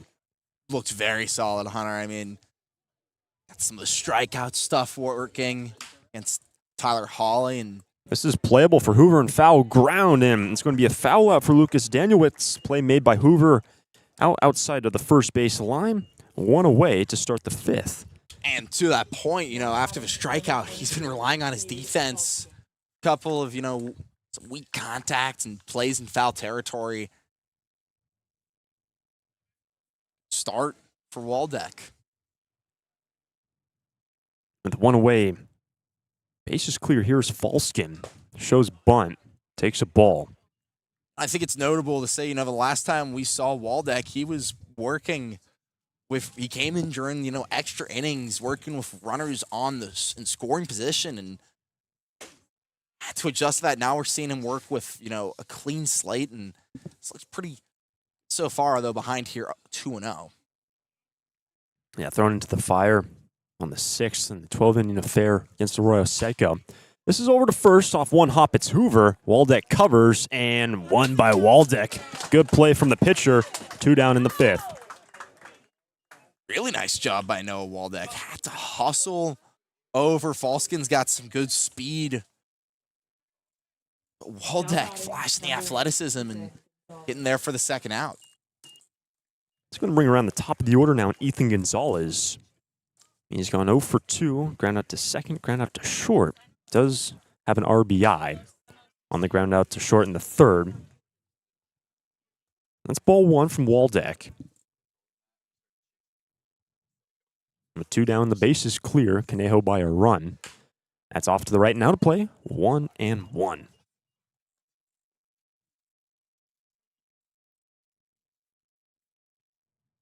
Top of the Finney's 5th inning. The game, final meeting between the 2 teams this season. This is straight to Caleb Hoover at first. And 6 up, 6 down for Noah Waldeck since taking over in the 4th. On to the bottom of the 5th inning. Conejo by a run. Lee & Sons Plumbing and Heating is proud to join the Foresters family of sponsors this season. I, Conan, a third-generation owner, was proud to coach for the Foresters for several seasons. Just like the Foresters are champs on the field, Lee & Sons are champs off it. We're experts in every type of plumbing and heating service and repair, from leaks and clogs to heaters and faucets. Strike out your plumbing problems by calling us at 805-965-9586. Lee & Sons, the champions of plumbing and heating. 805-965-9586. Stir it up.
On to the bottom of the fifth inning. This fifth inning brought to us by our friends at Finney's Craft House.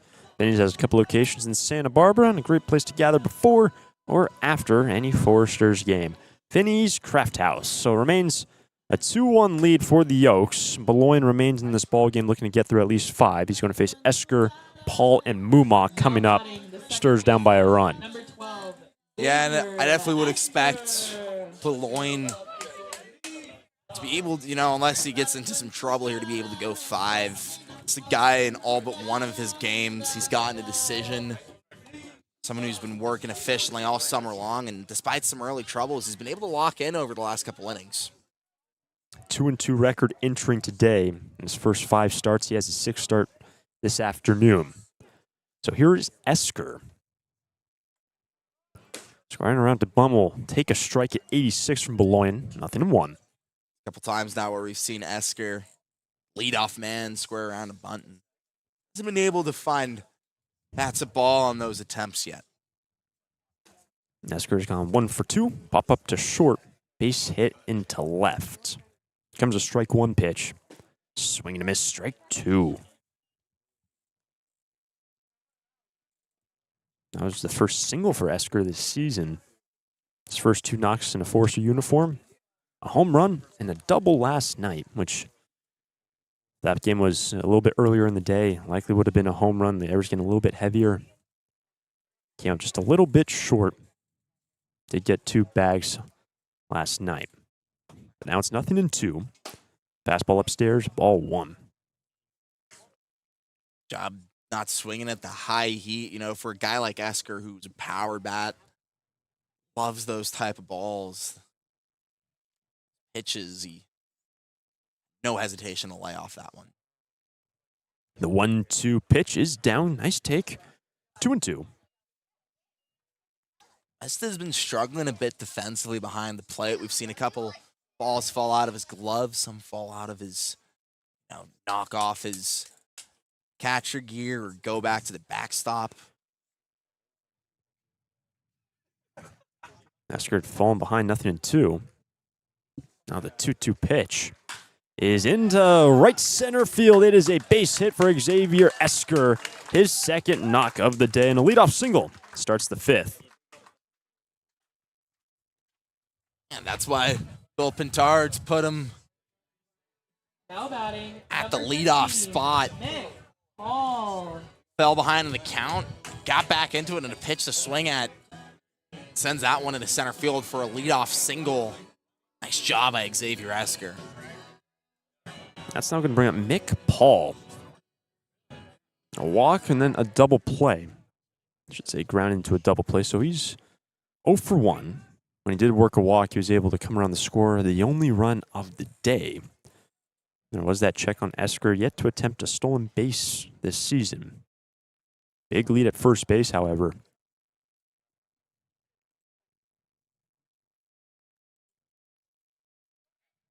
Still waiting the first pitch to Mick Paul. And we did note a little bit earlier, Nate, the running game cooling down a little bit, actually a lot of it for Santa Barbara. Saw a number of stolen bases consistently, especially early on in the season. Did not have an attempted stolen base last night and just won the game before. And there goes Esker, first pitch swinging for strike 1. Do you know maybe part of that is because maybe bats are finding the balls more often on foul balls or outs, and runners are forced to retrieve back. So I think as we kind of talked about, it's, losing guys in your lineup like a Maddox Mandino or an Addison Klepsch that can, you can send on almost every single pitcher, and they have a very good chance at making it into second or third. We see Esker take off again. It's now 0-1 from Mick Paul. That is down 1-1. After Paul will be Muma. Also, I think it's because we've seen the Foresters employ a lot more of, the hit and runs where, the batter's trying to send something into play and the runner at first is trying to take off and advance to third on a single. With nobody out, Santa Barbara looks to tie this game. Here's the 1-1 pitch. The runner goes. It's a strike. And on the throw, on the transition from Landon West, not a clean transfer to the throw in hand and a stolen bag for Xavier Esker. And a man in scoring position, nobody out. As we said, kind of West really having a hard time defensively. That one seems just popping up to throw it over. It just fell out of his glove. Uncharacteristic for the catcher. It was a strike on Paul. And Beloin trying to work around this leadoff single and a stolen base.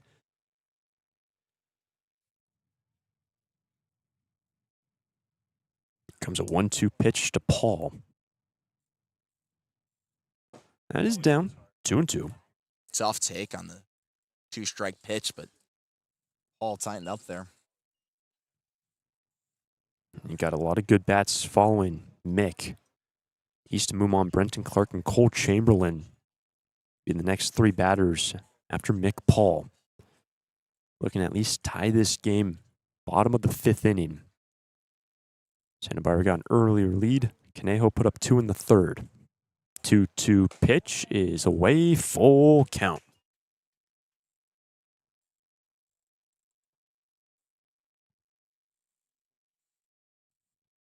And the big pitch coming up from the starter, Caden Beloyan. With the guys that lurking in the shadows in that first base dugout who will be facing next.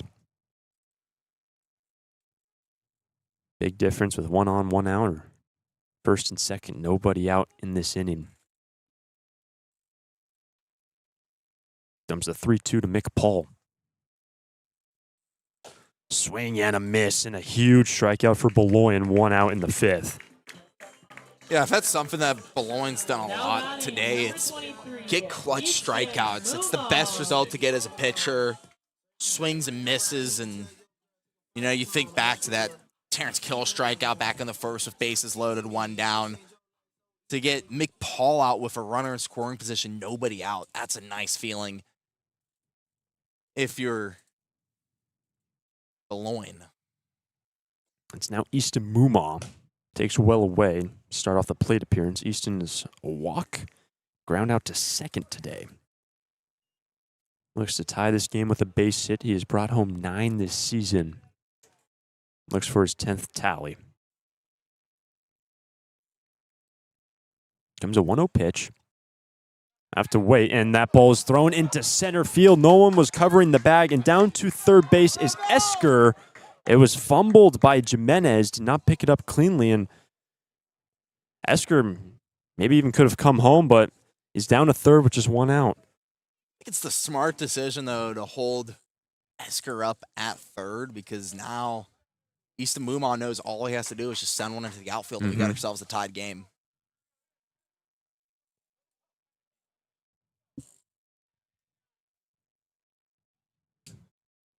It is a 1-0 count for Mumon. Infield now in for the Oaks.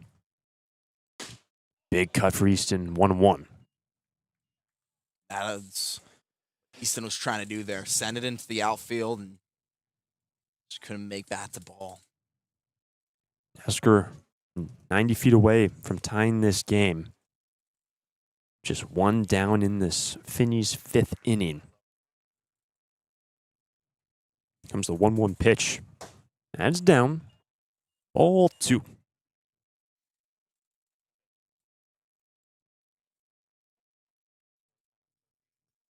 Huge chance for Santa Barbara. In the Southern Division, the Sturs just ahead by half a game.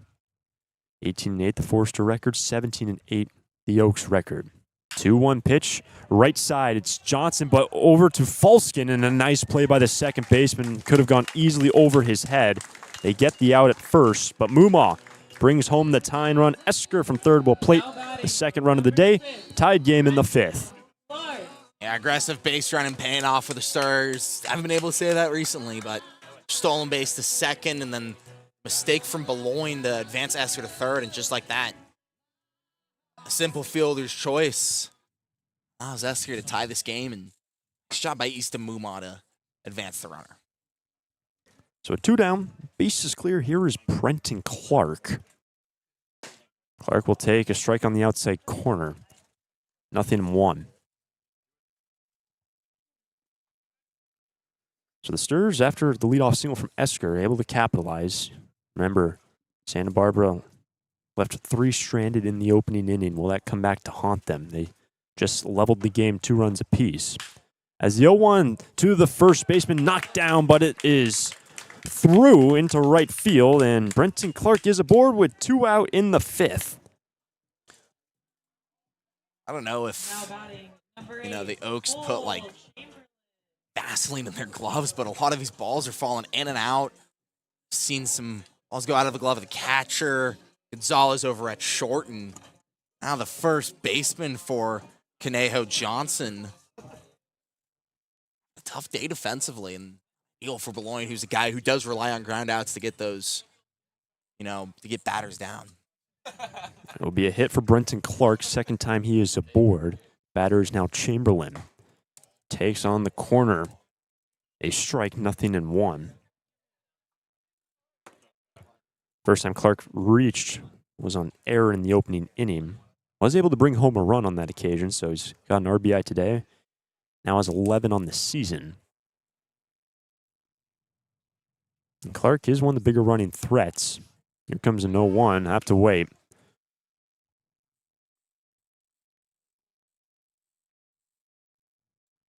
It's always so impressive to me about Brenton Clark. He's not one of those guys that takes a massive lead, but always manages to make it into second in time whenever he does steal. Really impressive spring. Here's a 0-1. Big swing and a miss for Chamberlain rather. 0-2. Chamberlain has been able to reach once, a walk in the opening inning. That was the 4th straight given up by Boulogne, 4 straight base runners, 3 of which were walks. Then has struck out in the 3rd, his 3rd look, the Conejo starter. 1 on, 2 out. Comes the 0-2 pitch to Cole Chamberlain. Swing and a miss, and the side is retired, but the Forsters have plated a run. Through 5, we are tied at 2 from Eddie Matthews Field. During this time of record market highs and gradual economic recovery, it's essential you have someone you can trust.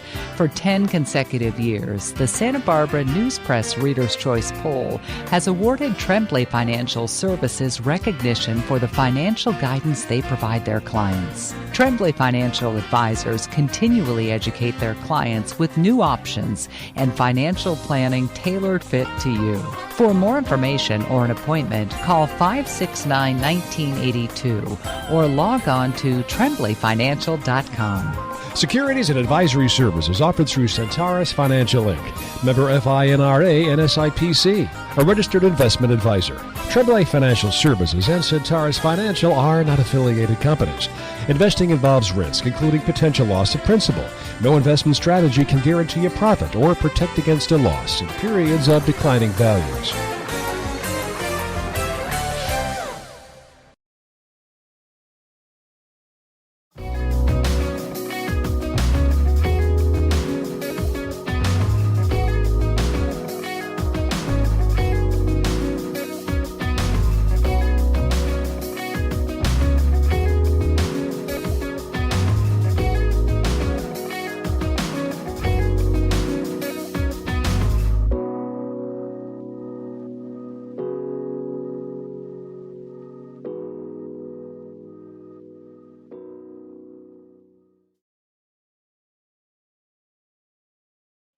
On to the 6th inning. Tied ball game in Santa Barbara. Noah Waldeck has faced 6 and retired 6. And when you go back to what Kaimi Kahalikai started back in the 3rd inning, 8 straight have been retired by Santa Barbara pitching. It's going to be Jacob Galloway, Nolan Johnson, Devin Wilkes scheduled for Conejo 2, 3, and 4 to start off the 6th. Yeah, Waldeck's been really, really nice so far. Clean slate. He's been getting 3 batters and hoping to do the same here in the 6th with a run now on the board and a tie game for Santa Barbara. First pitch missed downstairs for Galloway, who's gotten on board twice today via walks. Had Kahalikai's number. Here's a 1-0. That's on the outside edge, 1-1. A little bit of a breeze now blowing in kind of towards the plate. Not the typical breeze, almost even more straight in from center field. So some swirling winds now. Here's a 1-1. That's away, 2-1. I have to grab my hoodie in the middle of this inning, Hunter. You haven't really, we're no meteorologists, but the wind's kind of been all over the place this summer. We've seen it. You mainly think it'd be blown out to right field, but we've seen some to left. This is up the middle. Esker slides over and a long throw, but a nice play from the second baseman. 1 down in the 6th. That was a really nice play. I mean, Esker's having such a great day defensively. A lot of 2 action. hits as well. Yeah, he's had a lot of action, and that's a guy who's he's mainly playing third base at UCSB. He's not used to playing up the middle of the infield recently, and adjusted no problem here of Santa Barbara. Strike 1 on Nolan Johnson, who's gone 0 for 2. Ground into a double play and a ground out to third. So far for the first baseman for Conejo. Johnson, he's a guy who was at Miami this past spring. He just transferred to Duke, in fact. So from one ACC powerhouse to another. 0-1 pitch is lined straight to Xavier Esker. Second baseman seeing more balls. 2 up, 2 down in the 6th. Yeah, really nice defensive play again from Xavier Esker. I mean, how much action is this guy going to get over there at second? Is now 8 straight retired by Noah Waldeck and 10 straight by Santa Barbara pitching. The last man that reached base was Jacob Galloway back in the 3rd. A 1-out walk. But right now it's Wilkes. Check swing, ball 1.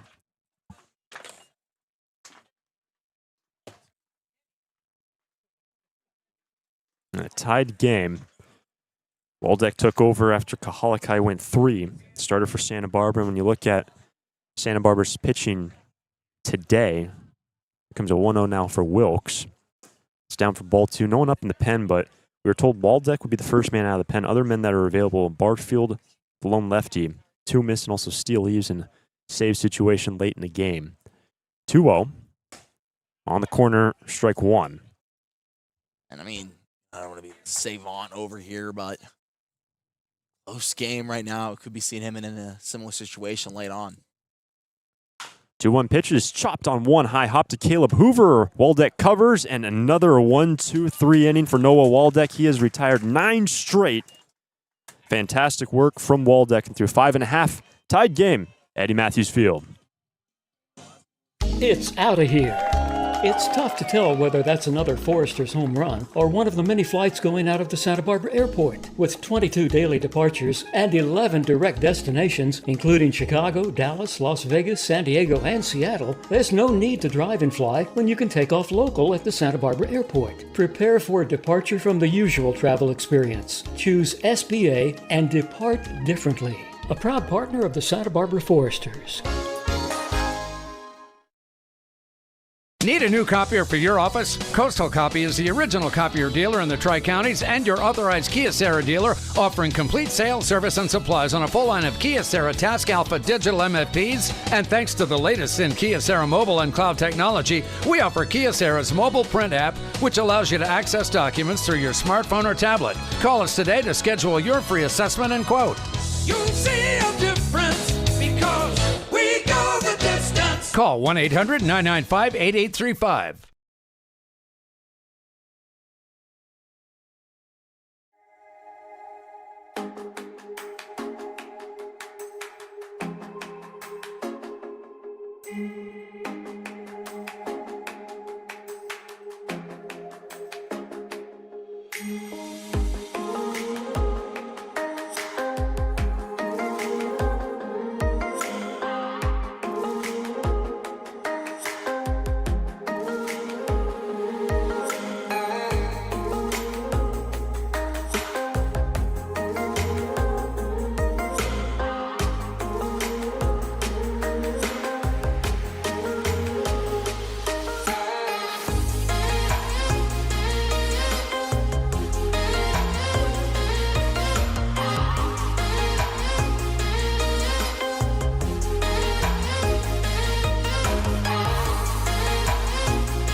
Into the bottom of the 6th inning, Terrence Kill will lead off for the Santa Barbara Foresters. A new arm on the hill.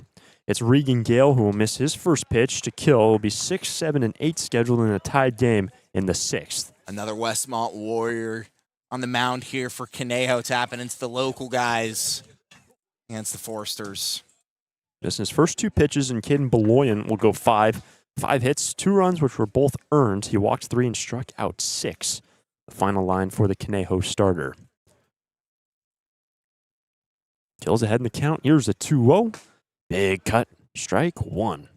I mean, tell you, it's going to be tough against Regan Gale to get hits. He's only allowed 1 hit through 6 appearances. And it's a guy who does struggle a bit with the walks. He's had 5 over the course of the summer.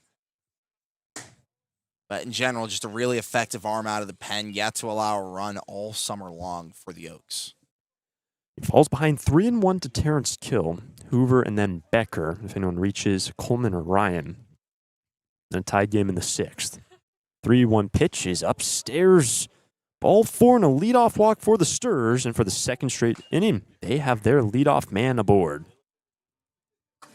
And last time they were able to do that, he was able to come around to score, and with Kill speed, something the Force could be looking to take advantage of. So many times this summer we've seen Kill be sent over to 2nd or 3rd on a stolen base, and most of the times he makes it in. 9 stolen bases on the year for TK, but it's now Caleb Hoover. First pitch missing upstairs, ball 1, so a walk to Kill, and first pitch ball to Hoover to start the outing for Regan Gale.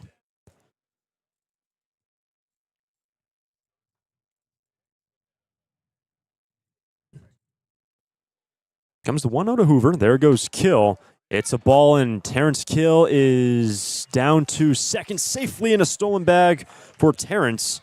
Leadoff man now in the scoring position. Yeah, it's so tough to get him out on those. I mean, it was a pretty solid throw at Landon West to 2nd baseman, but he's just got so much speed and is able to beat the throw right there to get into scoring position.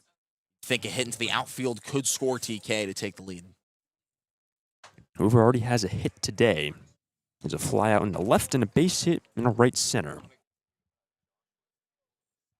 Chance for Santa Barbara to regain the lead. They took the lead through the 1st inning, conceded 2 runs in the 3rd, scored 1 in the last, and chance for Hoover. 2-0 pitch is located on the outside edge, 2-1. Zane Becker will be next.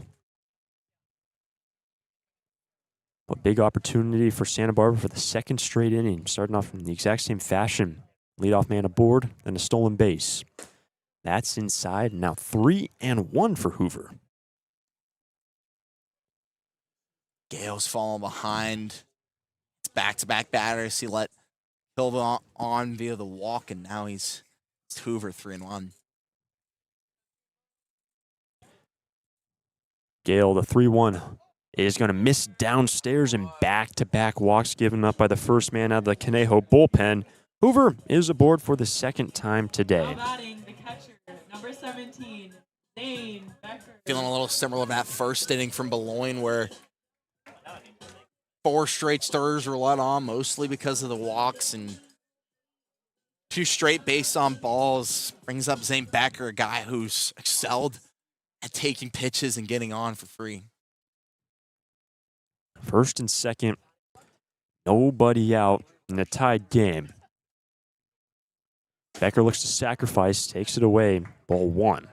Entering today, Becker's OBP is sitting just a tick under 460. That is an impressive rate from the catcher.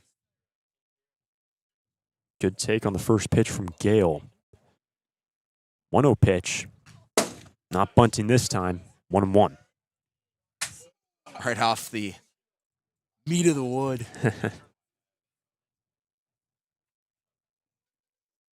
Becker does have a base hit today in the left center. And now a pinch runner is going to be brought in at first base. Caleb Hoover will be lifted for Caden Miller. So some speed being brought in by Bill Pintard, looking to tack on as many runs as he can here in this inning. So Miller now at first to run for Hoover. It's a 1-1 count for Zane Becker in a tied game. Something we've seen a lot from Bill Pintard this summer is whenever Hoover gets on towards the latter parts of the game, they pull him for a pinch runner. That's foul back in the glove. Strike 2. Kane Miller is not the speediest guy that Pintard could have gone to. Naturally, a first baseman has, lefty like Hoover, but a little bit more of a contact guy and just as good defensively. The 1-2 pitch is nice. Take misses away 2-2.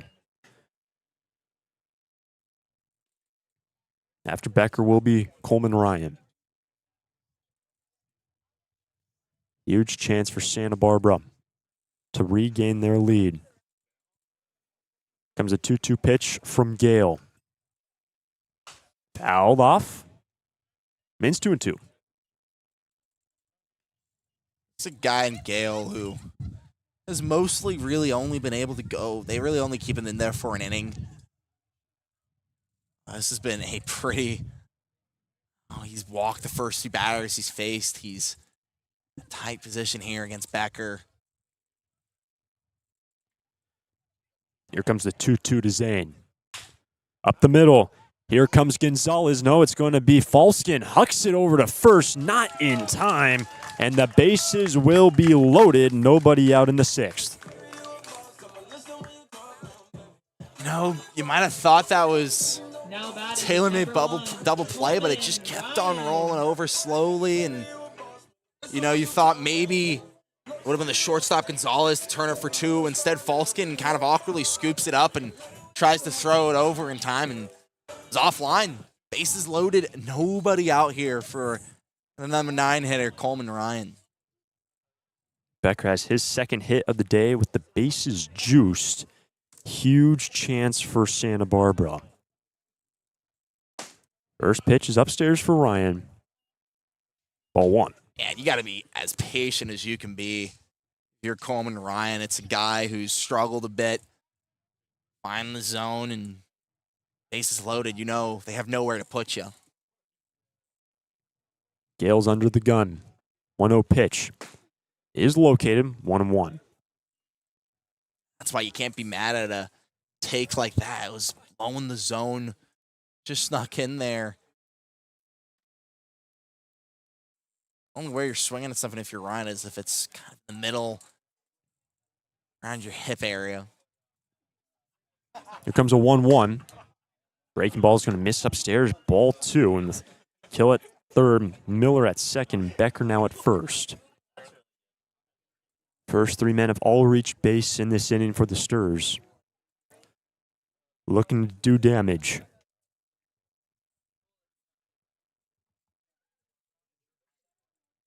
2-1 pitch. That's on the outside edge. 2-2. Just on the outer half, and Ryan, quick word to the ump, and stepping back in now. Things all even. That was a big strike from Gale. Ryan is struck out, grounded out to short today. With nobody out. 2-2 pitch. That's on top of the first base dugout and trundles its way into the dugout. And it's 2-2. You mentioned that guy in Ryan who likes to do a lot of his hitting to the opposite field, went 3 for 3 on Wednesday, and all 3 were into right. Can he take it that way against Regan Gale? 2-2 pitch is foul back, so a good fight here from Coleman Ryan. It's 2-2. Both of those foul balls down the right field side. Granted, not even getting past the first base line. One went into the dugout and the other didn't even make it to the dugout. Catch up here for Coleman. Tied game in the 6th. Santa Barbara looks to change that. Pitch number 7 of the plate appearance coming up for Coleman. Foul back again. 3 straight now for Ryan. Just keep battling. Getting a good read of all of Gale's pitches and just waiting to turn on something.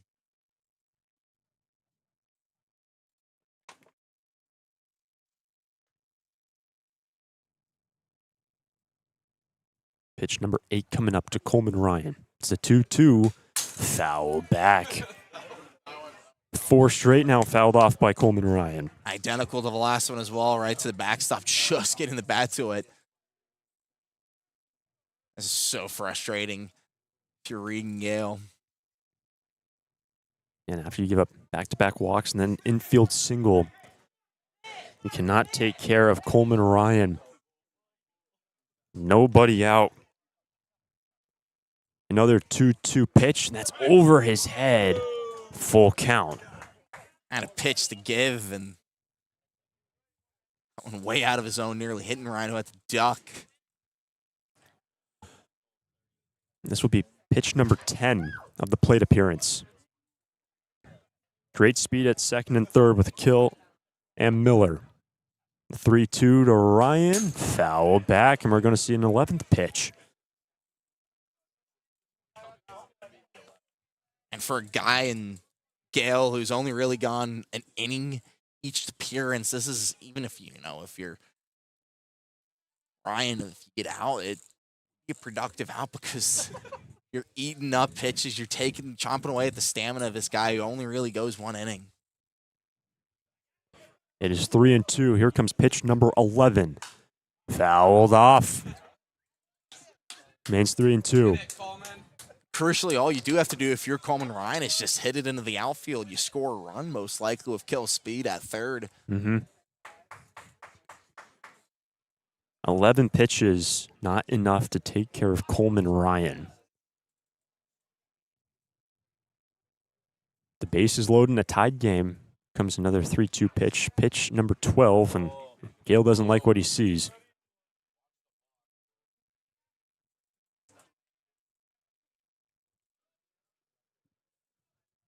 Wind's blowing out towards left center. Pitch number 12 is down, and Coleman Ryan brings home the go-ahead run in the form of Terrence Kill, an RBI walk for Ryan. What a plate appearance, seeing 12 pitches. I don't know if I've seen a walk that celebrated here at Eddie Matthews Field all summer long. 12 pitches. He came back from behind in the count. He fell behind 0-2, which feels like a century ago, if I have to remind you. And he came back into it and got out of it thanks to a 12-pitch walk. And just like that, Regan Gale is done. 3 walks and an infield single. New arm coming in. Xavier Esker will be coming to the plate. Bases remain loaded. Nobody out, and Forsters now lead 3-2 over the Oaks. During this time of record market highs and gradual economic recovery, it's essential you have someone you can trust. For 10 consecutive years, the Santa Barbara News Press Reader's Choice Poll has awarded Tremblay Financial Services recognition for the financial guidance they provide their clients. Tremblay Financial Advisors continually educate their clients with new options and financial planning tailored fit to you. For more information or an appointment, call 569-1982 or log on to tremblayfinancial.com. Securities and advisory services offered through Centaurus Financial Inc., member FINRA and SIPC, a registered investment advisor. Tremblay Financial Services and Centaurus Financial are not affiliated companies. Investing involves risk, including potential loss of principal. No investment strategy can guarantee a profit or protect against a loss in periods of declining values.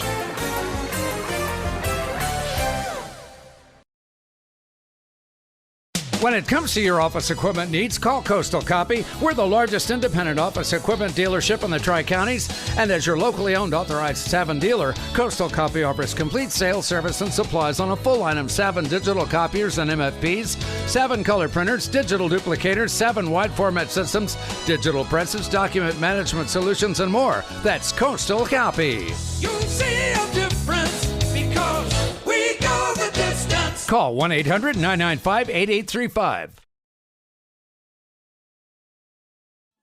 The Santa Barbara Foresters now have a 3-2 lead over the Oaks. The first 4 men in the 6th inning, all reaching base, 3 of which a walk. 1 infield single. Regan Gale will not record an out, facing 4 batters, and the new arm being brought in, a lefty, Cade Berry, who the Foresters have seen this season. Yeah, this will be the third time actually seeing Cade Berry. They've yet to get a hit on him. They've yet to score a run on him. Personally, the last time Cade was here, he walked 3 batters, struck out 1.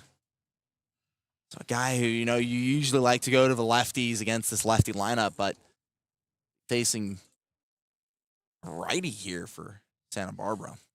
Xavier Esker sees a 1-0 pitch, hard hit outside of third base. 1-1. And after that, with Muma and Paul on deck and the Muma coming to the plate, will be some more lefties. And after Esker, the next 4 will hit from the left side. And Esker today is 2 for 3. 1-1 is on the inside edge. Strike 2. Yeah, had that tying run last inning. Got on thanks to a single and some smart base running. With nobody out, a run in, and the bases loaded. 1-2 pitch from Barry, well away, and a nice grab from West. 2-2.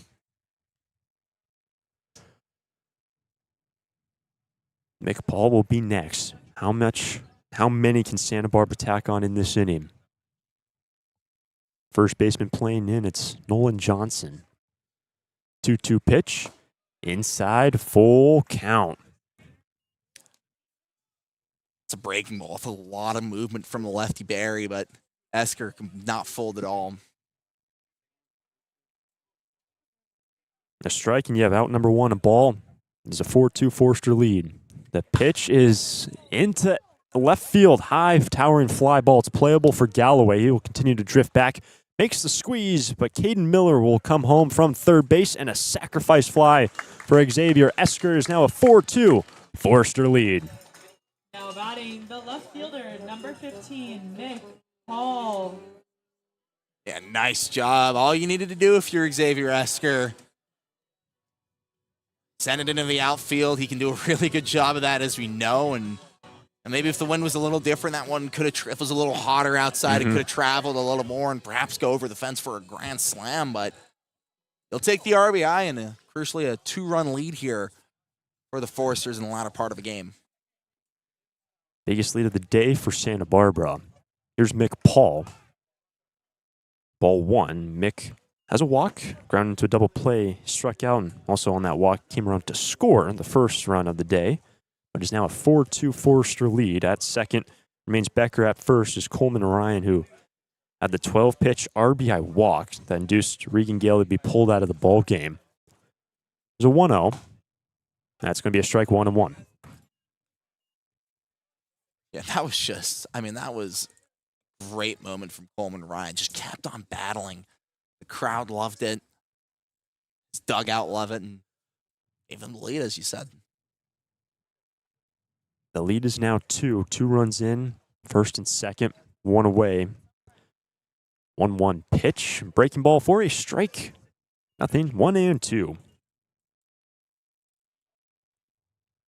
Ideally, Barry coming to this situation, you find a ground ball now. Attempt to turn 2 and limit it to just a 2-run 6th inning. You look to the 7th, Holly West and Jimenez will be scheduled for the Oaks. Right now, it's a 1-2 pitch, and good take. 2-2, just missing a Paul. This is why you bring in Barry, as we said. It's the first of 4 lefties. McPaul, and took that one.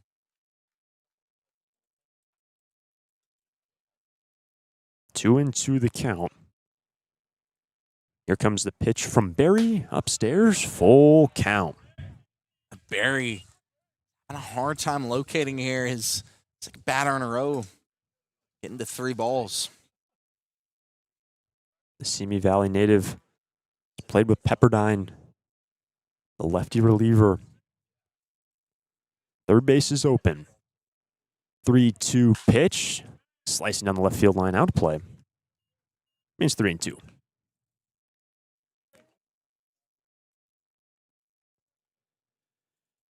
After Paul, Easton Muma. Last 2 men have stood at the plate, have brought home runs. at second. Same Becker, Coleman, Ryan at first, but the 3-2 pitch will miss away, and that is the fourth walk of the inning, given up by Conejo pitching. A one-out walk now for Paul. He's aboard for the second time. Yeah, and that's the risk of bringing in this guy and Caden Berry. He either doesn't allow a base runner, or he gives up a good amount of walks. His first of the day, and first pitch to Easton Mumaw will miss down for ball one. And with that walk, too, you advance the runner to third. A sacrifice fly in play here for Mumaw. Try to bring home the third run of the inning. Just a single out, 4-2 Forester lead. 1-0 pitches down. Nice pick by West. 2-0. really the way you want to play it. I don't think, with the way Barry's kind of been pitching, you don't want to go for the sacrifice fly. You want to be patient. Maybe draw a walk, and if not that, wait for something in the zone that you can just send into the outfield and to the alleys for a base hit, and we're driving a couple runs here to just open things up. This is into center field. Playable for Jimenez. Is it deep enough? From third base is going to Zane Becker, is coming home. The throw is going to third base to hold the runner, but it will be a sacrifice fly for Easton Muma, and a 5-2 lead for Santa Barbara. Now batting number 6. Second time today where Muma goes down but still gets the RBI. A fielder Schurz earlier on that scored a run, and just like that, sacrifice fly to score Caden Miller.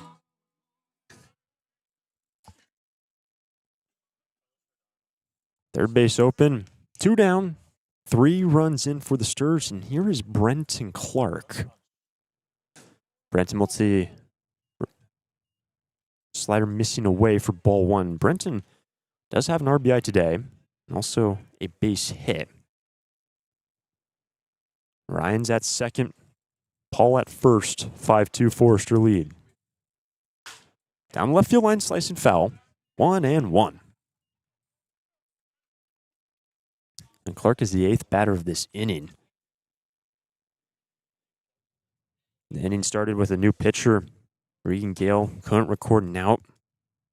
It's now Cade Berry's game. 1-1 for Clark. That's foul. Strike 2.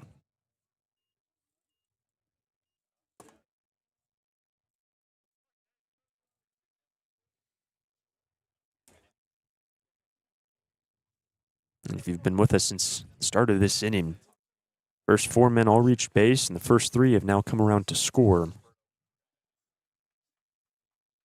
Clark now behind in the count.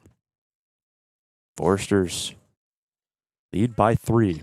2 down. Here's a 1-2 pitch. Swing and a miss on a breaking ball, and the side is retired. But Santa Barbara have pushed in 3 runs, and we go to the 7th inning. 5-2 lead for the Sturs. It's out of here.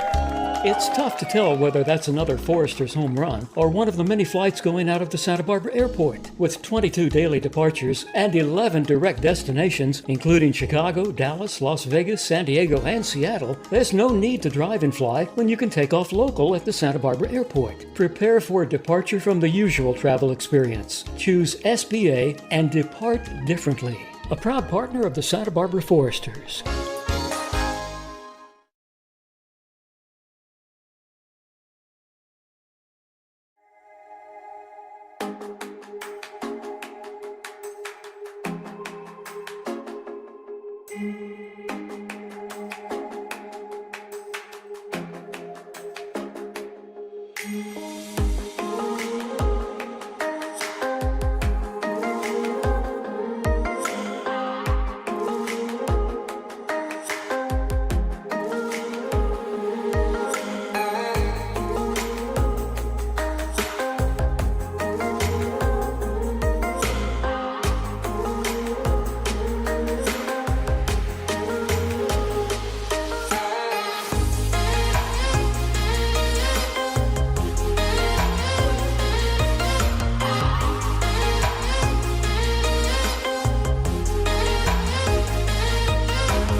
The Santa Barbars have a 5-2 lead on to the top of the 7th inning. Tyler Hawley, Landon West. Jax Jimenez will be scheduled for the Oaks as a first pitch ball from Noah Waldeck, who had a long wait in that first base dugout, but he's back out for his 4th inning. And it has to be said, a big reason why the Stars have been able to get back into this game is because he's been so consistent on the mound. Retired 9 straight batters. Here's a high fly ball into left. Going back is Paul at the wall, and it is gone. A lead-off homer for Tyler Hawley, and the lead is now 2 for Santa Barbara.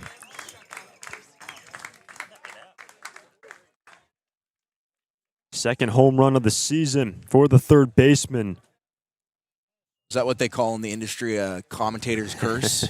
An announcer's jinx? Yeah, it's the guy, Tyler Hawley, who the scouting report says power. Participated in the CCL Home Run Derby last summer with the Stompers and continuing that this summer with the Oaks. Big home run to get them back into this game. First pitch swinging for Landon West. Strike 1. He's gone 1 for 2. Shallow single into right. Speaking of the Home Run Derby, is Waldeck gets ahead 0-2 on that breaking ball. Got the All-Star game list coming out tomorrow, I believe. Mm-hmm. The All-Star list will be released tomorrow, and there's the 0-2. Check swings the ball away, and we'll have to see all these different players, especially on the Santa Barbara sense, who's going to be named to that CCL Showcase game, which will be next Wednesday, the 16th. You definitely have to think Santa Barbara with the division lead should have a good amount of players on that list, Hunter. Absolutely. Mains 1-2 for West. How will Waldeck respond after giving up the leadoff home run? The only man to reach base against him. He retired his first 9 straight and leadoff homer. Now the 1-2 pitch. Check swing foul. Do it again. And now there's some action in the Forster bullpen. Easton Toomis now tossing. Also the lefty Jaden Barfield. So 2 options for Bill Pintard, a righty and a lefty. Now a 1-2 pitch is in the left, and it will fall for a base hit. Back-to-back hits now for the Oaks with nobody out in the 7th. Both of them really off the barrel of the bats. It's definitely something you have to monitor if you're Bill Pintard. And hey, as you said, you got 2 arms warming up, a lefty and a righty, totally playing the matchup wherever you put them in the order. Go with whatever, whoever gives you the better advantage, and Bill Pintard, just like that, coming out of the dugout. Just like that, the tying run now at the plate in the form of Jax Jimenez. Santa Barbara just put up 3 runs. Granted, Jimenez, the guy who doesn't really matter about what pitch you're putting in because he is a switch hitter. I'm sure there's some deeper analytics to say he might be better against lefties or righties, but, you know, doesn't really matter at this point. After that, got a good section. They've done a good job here spreading out the lineup and going, switching things around. You got a switch here, and then after that, a righty and a lefty. So it's tough on who you want to go with here if you're Bill Pintard in this section. Will remain with Noah Waldeck. Remember, Noah took over a clean inning in the 4th. Up until this inning, saw 9, retired 9. Has to work around the home run. Now the single for Landon West, who's now at first. So it's Jimenez. Bats from the left side. First pitch is a called strike, 0-1. It's going to be crucial, though, if you're Waldeck to just settle in here, though. You gave up the couple of loud hits in a row. Got to settle in. 0-1 delivery. Big rip and a miss. Strike 2.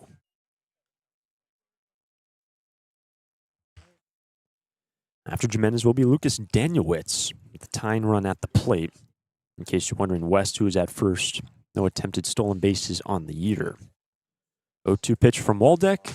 Strikes him out, and the lumber goes flying on top of the first base dugout. He is retired, and going to have to go retrieve the lumber. He strikes out. That is about as ugly as you strikeout as you could possibly have, Hunter. I mean, massive swing and miss, and then you lose the lumber going all the way to the opposing team's dugout. Walk of shame there for 47. Now batting number 9. It's going to bring up now Lucas Danielewicz. Big first out for Noah Waldeck, and by the way, his second K. Ground ball to end this inning. First pitch inside to Danielewicz. Ball 1. A big first K, but it's a back end of the order. Danielewicz and Falskin, who've already both have gotten on today. Danielewicz had that walk, and then Falskin with a loud double in the third. That's going to be located by Waldeck at 91. Evens the count. Wind's now blowing out towards center field. Defensively, TK's out there in center, Clark in right, McPaulin left. Now a 1-1 pitch from Waldeck. Big swing and a miss. Strike 2, another heater from Noah. And that's something that he's been able to do regardless of when of the game it is generate swing and miss on the fastballs. Just so much spin on them. Comes the 1-2 pitch. That's down on a slider. 2-2. Caden Miller, remember, is taking over at first base for Caleb Hoover, was lifted for a pinch runner in the last inning. He holds on to the runner. Here's a 2-2. Left side. Here is Ryan. Over to Esker. They get the force out. No, it will get away, and down to third base goes West. And reaching is Danielewicz, and runners now on the corners. That is really, really tough from the Santa Barbara defense, man. That looked to be a tailor-made double play, and I don't know if it was an errant throw from Ryan or Esker kind of just, thinking about the turn and not thinking about getting the catch over at second, but the ball got away from him, and just like that, runners in the corner still one out. Danielewicz will reach on a fielder's choice. West advancing on the error down to third. Tying run on base, and the batter is Cade Falskin, who hits from the left side out of the 9 spot today. That's going to miss upstairs from Waldeck. Ball 1. Crucially, if you're Waldeck, you have to be able to tell yourself that, hey, the double play ball is still in effect here. Just force some weak contact to the last batter. I can do it again against Falskin. Comes a 1-0 pitch. Over to second. Here is Esker. Over to second. 2 out to first, and it will get away. A run's going to come in to score. West will plate the 4th run of the day for the Oaks. Falskin will reach. But now 2 down in the inning, and it's a 1-run affair. Again, that should have been a tailor-made double play right there. 4-6-3. Coleman Ryan, it's just got away from him again. So tough, Hunter. So tough for Waldeck, who's been absolutely nails up until this inning. And that's going to be it for Noah Waldeck. The Stars are going to the bullpen. Enter Easton Toomis. Tying run on base for the Oaks. We're in the 7th. 5-4 lead for Santa Barbara.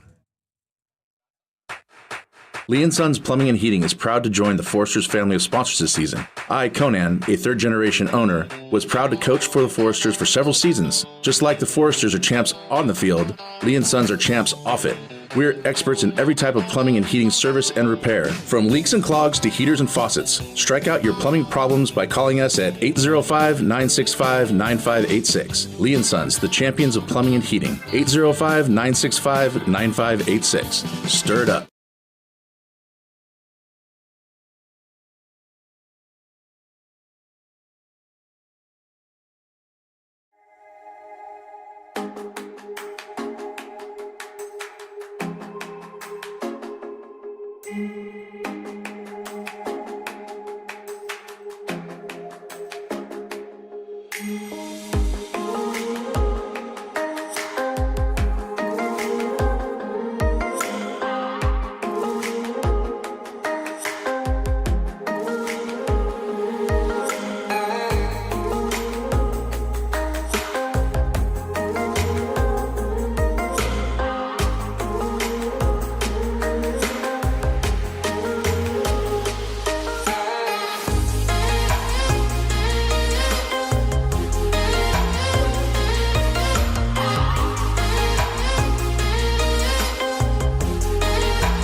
Easton Toomis now in the game for the Santa Barbara Foresters. He will inherit one runner, 2 down in the 7th. As a one-run ball game, 5-4 Forester lead. And Ethan Gonzalez back to the top of the order will stand in for the 4th time today. First pitch bends its way in, strike one, as Gonzalez is gone 0 for 3. Does have an RBI ground out to his name. The objective, just get these outs, Hunter. A 2-run 7th inning for the Oaks. Check over to the runner and in safely. Falskin does have 3 stolen bases on 4 attempts this year. That was a pretty close one over there at first. Definitely something to monitor if you're Easton Toomis. Remember, Miller is over there defensively and remains 0-1 for Ethan Gonzalez. This inning started with a solo home run, then Landon West, a base hit. Both have scored. There goes the runners. 0-1 pitch is strike 2. Down to second base is Falskin, now into scoring position.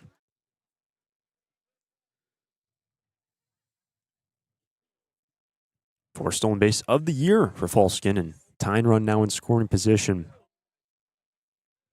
But Toomis ahead 0-2, and the crew's going to come together. And on that follow through, Ethan Gonzalez kind of got pulled towards the first base dugout. I have to imagine the conversation is interference on the batter on the throw down from Becker. I wouldn't be surprised, though, if the call on the diamond stands, just because I don't really think Becker, he kind of bobbled with the throw, and maybe Gonzalez did throw him off. But, yeah, I'm not surprised to keep that one the same and not call interference on Gonzalez.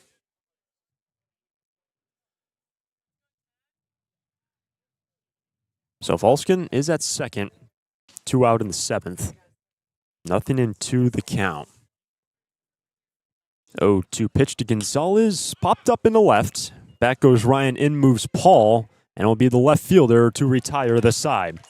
But Tyler Hawley, a leadoff home run. Landon West is brought home by Falskin, and it's stretch time in Santa Barbara, 5-4 lead for the Stirs.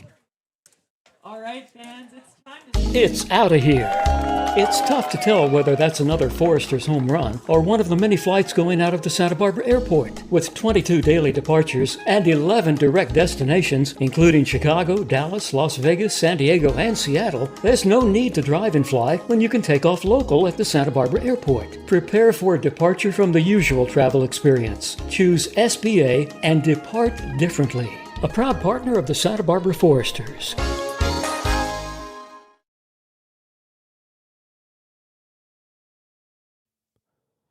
Santa Barbara Airport has 5 airlines: American, Alaska, Delta Air, Southwest, and United, with 12 direct destinations from Santa Barbara to Atlanta, Dallas, Denver, Las Vegas, Oakland, Los Angeles, Salt Lake City, Portland, San Francisco, Phoenix, Seattle, and Sacramento. With 23 daily departures from Santa Barbara, SBA's newest daily service on Delta Airlines to Atlanta and Salt Lake City can ensure that you can get anywhere in the world in just one stop. SBA is proud to join over 200 airports around the world in the Hidden Disabilities Sunflower Program. Passengers with a disability can opt into the program, and in doing so, trained staff at SBA will be there to provide additional level of customer service. You can learn more at www.flysba.com. Once again, you can learn more and book your flights today from Santa Barbara at www.flysba.com. Bottom of 7, and the Santa Barbara Foresters lead is down 2-1. Cade Berry remains in this game. Cole Chamberlain now at the plate. High and in, ball 1. It's Chamberlain, Kill, Miller scheduled. That is 5, 6, and 7 to face the left-handed Cade Berry. 2 runs were just put up. Top half of this inning for the Oaks. 1-0 pitch is down. Ball 2. Cade Berry here, after he struggled a bit with his command last time around, getting into longer counts. And here 2-0 to the leadoff man, Chamberlain. 2-0 pitch is not competitive. Ball 3. And in this inning, a lefty, righty, lefty. And the fan reaches Zane Becker, who hits from the right side with bat 4th. So Chamberlain's ahead 3-0. Remember this game and the implications in the Southern Division. The Stars just a half game ahead of the Oaks. That's on the inside edge for strike one. Just a half game advantage and critical with the end of the regular season coming down for Santa Barbara after today. You'll have 2 more games this week against the Barons, the Bombers, and then 4 next week. Here's a 3-1, and that is ball 4 and a leadoff walk for Chamberlain.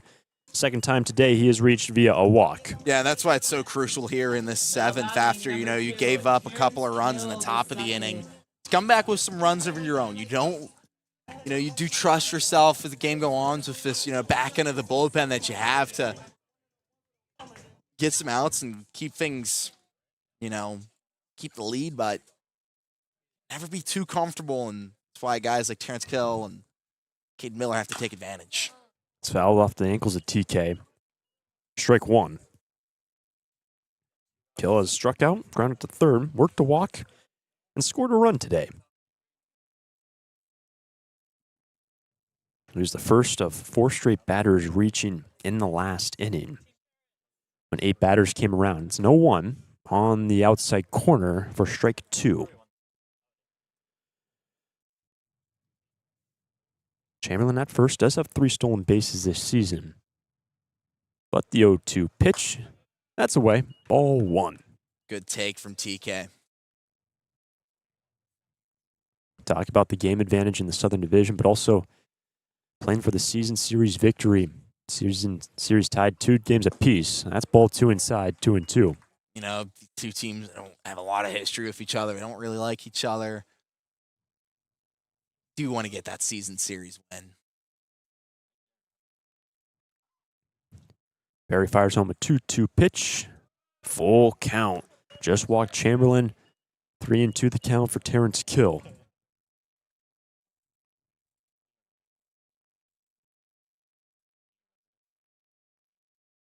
Wind's blowing out towards left center. 3-2 pitch is just tapped off by Terrence. Remains full. We have mentioned the temperature today. You can see in your picture with the fog rolling in from the coast. Still see some blue skies, but temperature has started to shave off a couple degrees. Another 3-2. Left side and picked. Nice play by Hawley on to second, to first. Not in time. That was a great play from Hawley just to pick up that baseball. It was hard hit. They get the force out at second, and Terrence Kill will reach on a fielder's choice. So tough to get Terrence Kill out on the double play just because of that speed. You have to go to an extra base. Just like that, Kill's on first with that speed. He's stolen some bases today. That's now going to bring up Caden Miller to hit for the first time today.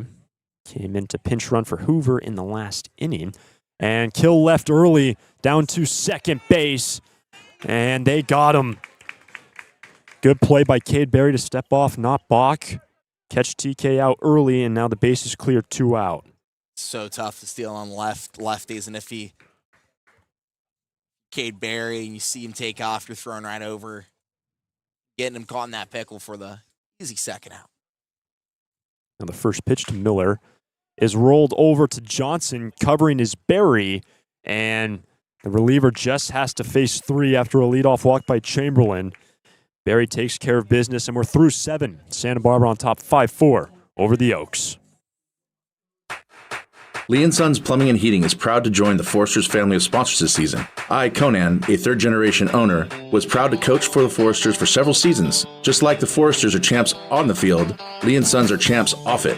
We're experts in every type of plumbing and heating service and repair, from leaks and clogs to heaters and faucets. Strike out your plumbing problems by calling us at 805-965-9586. Lee & Sons, the champions of plumbing and heating. 805-965-9586. Stir it up. Need a new copier for your office? Coastal Copy is the original copier dealer in the Tri-Counties and your authorized Kyocera dealer, offering complete sales, service, and supplies on a full line of Kyocera Task Alpha digital MFPs. And thanks to the latest in Kyocera mobile and cloud technology, we offer Kyocera's mobile print app, which allows you to access documents through your smartphone or tablet. Call us today to schedule your free assessment and quote. You'll see a difference because we Call 1-800-995-8835.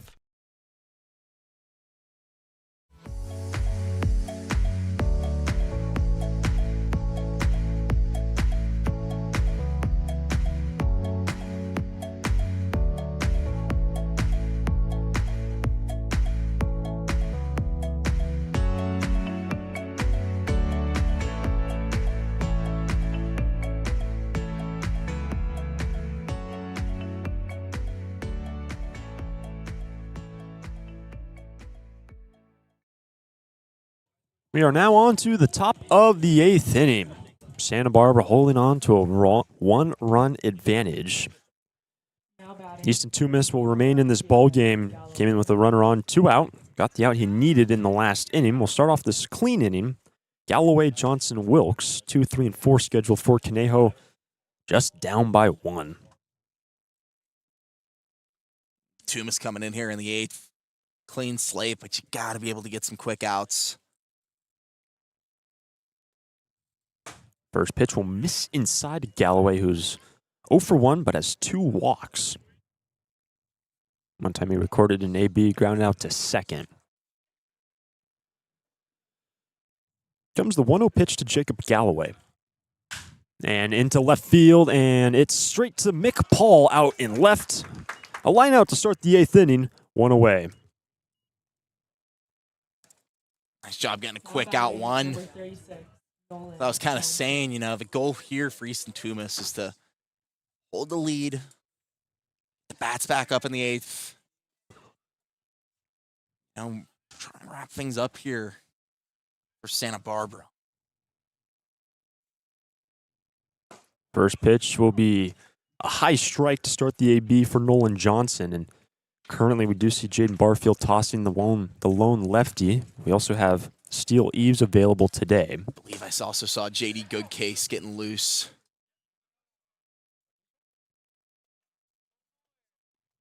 But Toomis quickly had nothing in 2 on Nolan Johnson. 1 away and the base is clear.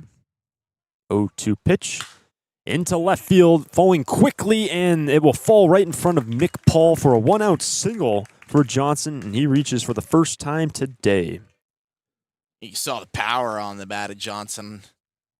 That hit. I don't know if Paul, kind of hesitated on that one. He maybe thought it was going to go over his head, and that's why he kind of froze for a second. But the time he ran in, it just fell in front of him for a loud single to get on base. And Bill Pintard now out of the pen. Pintard to have a word with Toomis, and with the lefty warming up. The left-hander coming to the plate. Pintard play the matchup game.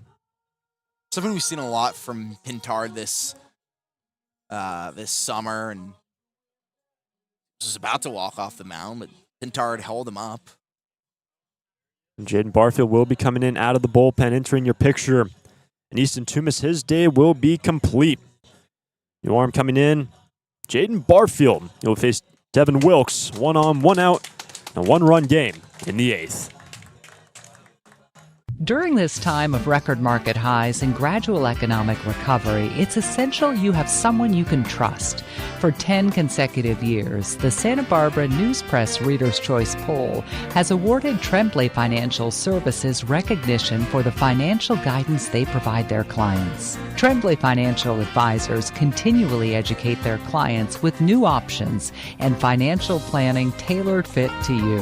For more information or an appointment, call 569-1982 or log on to tremblayfinancial.com. Securities and advisory services offered through Centaurus Financial Inc., member FINRA and SIPC, a registered investment advisor. Tremblay Financial Services and Centaurus Financial are not affiliated companies.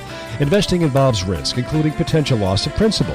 No investment strategy can guarantee a profit or protect against a loss in periods of declining values.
Jaden Barfield will take over for Santa Barbara. He will inherit a runner with one away. And Barfield to face Devin Wilkes and then Tyler Hawley. The two scheduled to continue this inning with only one out. Second time coming in 3 days for Barfield. His last game against the Blues. Threw an inning of work, struck out one, and gave it up one hit. Allow a run. So feeling good here this week. The lefty, and yeah, as we kind of predicted, Bill Pintard playing the matchup against Devin Wilkes. Battle of the 29s now. Barfield and Wilkes. First pitch swinging, fouls it back, strike one. Nolan Johnson remains at first base after he had a base hit into left. Easton Toomas will face three batters, recorded 2 outs, gave up 1 hit. Responsible for the man at first. Here's a 0-1 and a big swing to miss, but it will get past Becker. And down to second goes Johnson. Yeah, eliminates the double play ball, but inducing the swing and miss on the lefty. That's nice to see if you're Jaden Barfield.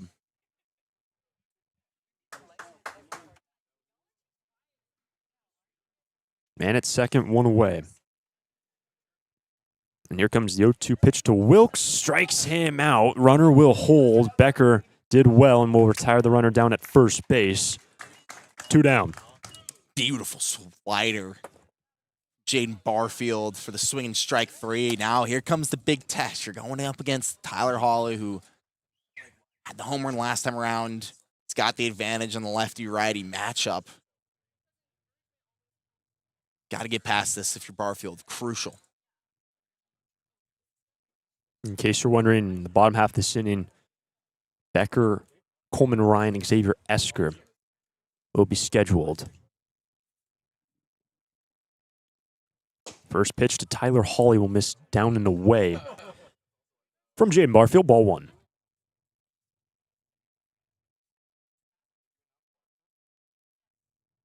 Man at second, 2 away. Big spot here for Jaden Barfield. 1-0 pitch is down, ball 2. Pitching away from the guy who had the home run last time around. Sensational, balls low in the dirt, trying to do some swing and miss, but you don't want to give him a free base either. We've been talking about that fog rolling in left field. Looks like a little bit of actual fog and haze coming into the playing surface. Here's a 2-0 well high and a great grab by Becker. Ball 3. And, that's not really something we've seen here this summer. And I think, it's something to monitor mainly because there's no lights at this ballpark. Normally, if you saw this much fog rolling in a stadium with lights, they'd turn on the lights to assist the view of the fielders and the batters, but not here at Eddie Matthews. 3-0 delivery is down, ball 4, and a 4-pitch 2-out walk for Tyler Hawley. So his home run in the last inning, and will reach via a walk in the 8th. Now you got to face another righty. As we're paying the matchup, might paying off for Bill Pintard. Now warming up for Santa Barbara, Steele Eves. Want to get him in the 9th inning. First pitch. That's going to miss inside from Barfield, ball 1. Jaden's been throwing a lot of first pitch sliders. But the tying run at second, go-ahead run now on base for the Conejo Oaks. Final matchup of the year between the two teams. That's on the inside corner, 1-1. And a big pitch to find the zone for Barfield to even things up. You did not want to fall behind 2-0 there. Barfield facing his 3rd batter in this appearance. Looks to second and fires home a 1-1 to West. Inside, ball 2. Really locking, that side part of the plate against these righties.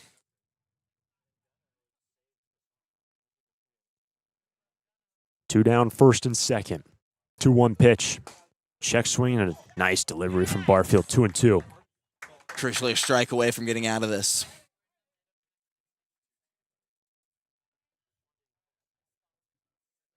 Two and two, the count for Landon West, who's gone 2 for 3 today. 2-2 pitch is down, full count. And with 2 outs, first and second, count is full.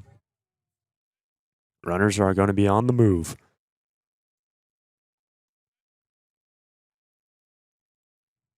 Comes a 3-2 pitch to West.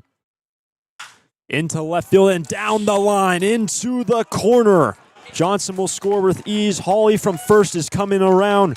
Picked up by Paul and down to second, Landon West. A 2-run double, and it is now a 6-5 Oaks lead.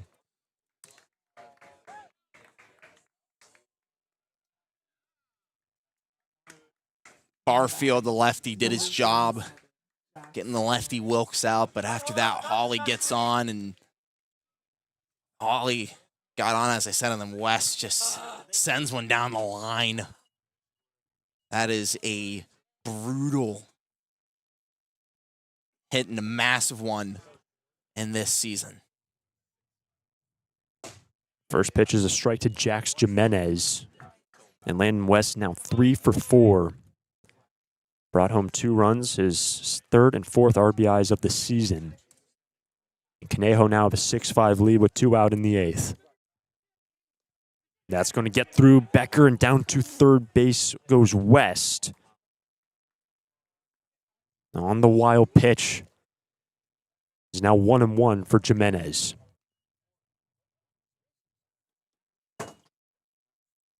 Seriously, though, if you're Barfield, all you have to be thinking is they just need to get the one out. And now with Santa Barbara trailing Becker, Ryan, and Esker 8-9-1 scheduled last of the 8th. But now the 0-2 pitch is inside and coming home from third base, and it looks like it hit the batter, so going back to third base will be West. And Jimenez hit by a pitch. That's why it took the funky hop. So a hit batter, and here comes Bill Pintard, and he's going to be going to the bullpen. Looks like Steele Eves will be entering this game. Santa Barbara now trailing by a run. Eves will be coming in. Runners on the corners, 2 out, and a 6-5 Oaks lead. During this time of record market highs and gradual economic recovery, it's essential you have someone you can trust. For 10 consecutive years, the Santa Barbara News Press Reader's Choice Poll has awarded Tremblay Financial Services recognition for the financial guidance they provide their clients. Tremblay Financial Advisors continually educate their clients with new options and financial planning tailored fit to you. For more information or an appointment, call 569-1982 or log on to tremblayfinancial.com. Securities and advisory services offered through Centaurus Financial Inc., member FINRA and SIPC, a registered investment advisor. Tremblay Financial Services and Centaurus Financial are not affiliated companies. Investing involves risk, including potential loss of principal. No investment strategy can guarantee a profit or protect against a loss in periods of declining values.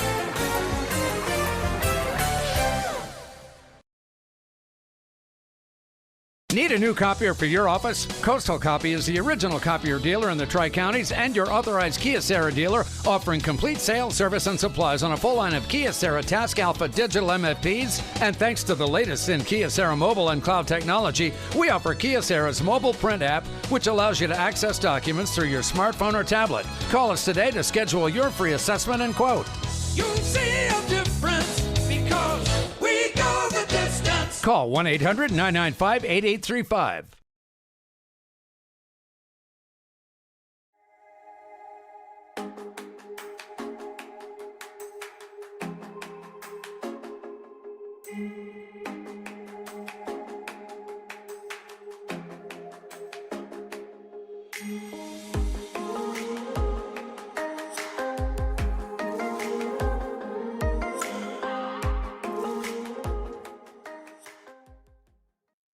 Two runs for Conejo in the 8th inning as they now lead 6-5 over the Foresters. Runners on the corners, and the batter will be Lucas Danielewicz to face the new arm, Steele Eves, coming in with his team now trailing by a run.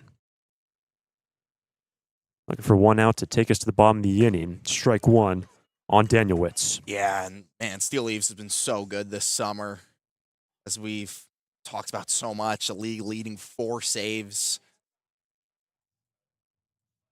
Just really nice fastball. And they got him at first base. Jimenez caught flat-footed, and Eves doesn't even have to deal with Lucas Danielewicz. Picks off Jimenez for the third out of the inning. Well, through 7.5, Conejo back on top by a run. Becker, Ryan Esker coming up next. It's out of here. It's tough to tell whether that's another Forester's home run or one of the many flights going out of the Santa Barbara airport. With 22 daily departures and 11 direct destinations, including Chicago, Dallas, Las Vegas, San Diego, and Seattle, there's no need to drive and fly when you can take off local at the Santa Barbara airport. Prepare for a departure from the usual travel experience. Choose SBA and depart differently. A proud partner of the Santa Barbara Foresters.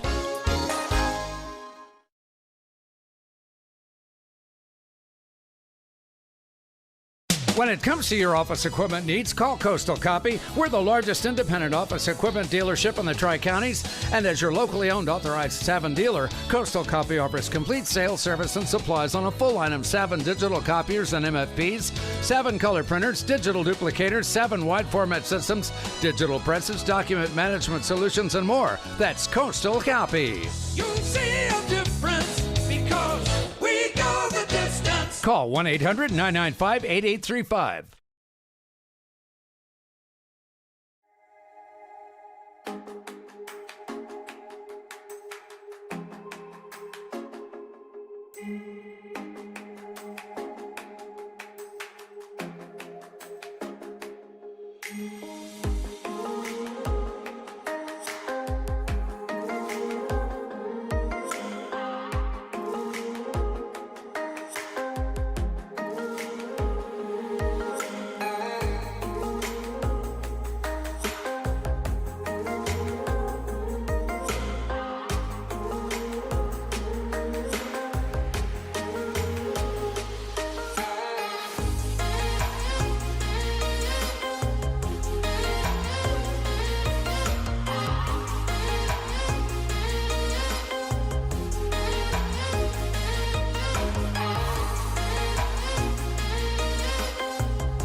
New arm entering for Conejo. Bottom of the 8th inning, Santa Barbara find themselves trailing by a run. Winston Peterson, the right-hander, will take over to face 8, 9, and 1 scheduled for Santa Barbara. It's Zane Becker to take a high ball to start off the plate appearance. Yeah, I mean, we've already seen one 6'8" arm from the Foresters. Conejo decided to throw one of their own. Peterson stands 6'8", 245 pounds, presence on the mound. And Becker quickly had 2-0, and Zane's having a really nice day. On 2 for 4, 2 for 3. Leads off the 8th inning, and Santa Barbara down by a run. It's been back and forth the last couple innings. It's 2-0. Upstairs, ball 3. There's characteristic of Peterson. 7 innings, he's given up 5 walks. A bit of location here in this appearance so far.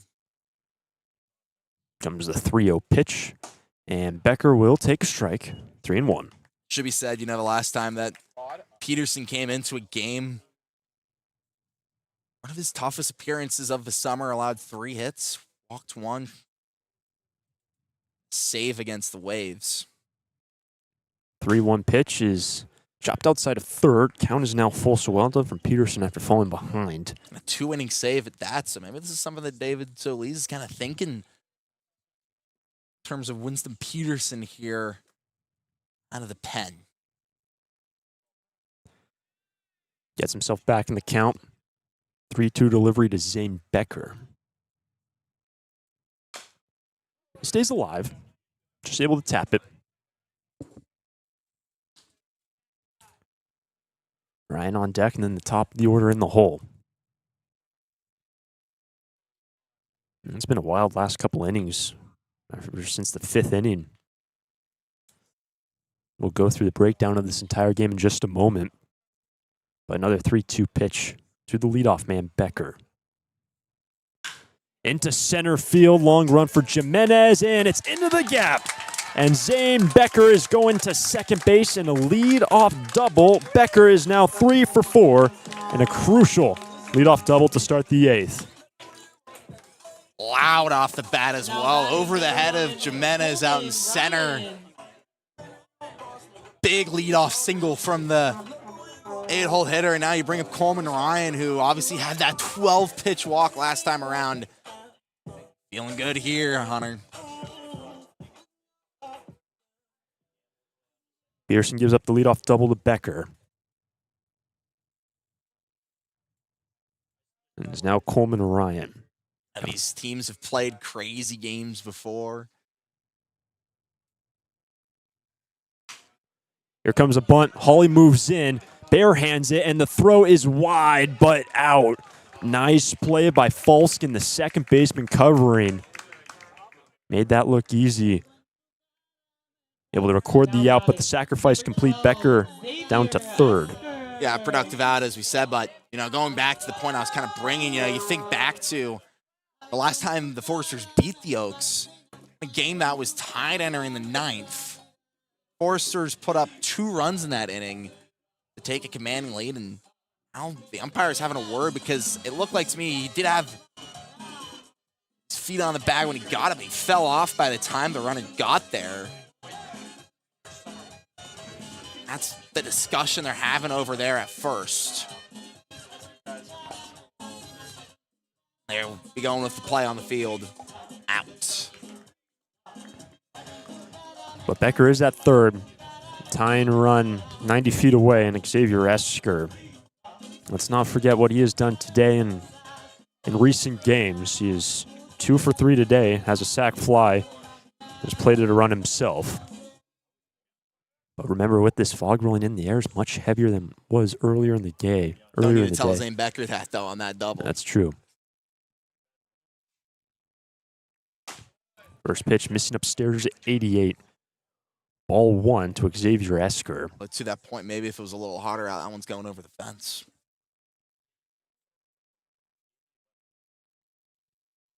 Comes a 1-0 pitch now to Esker.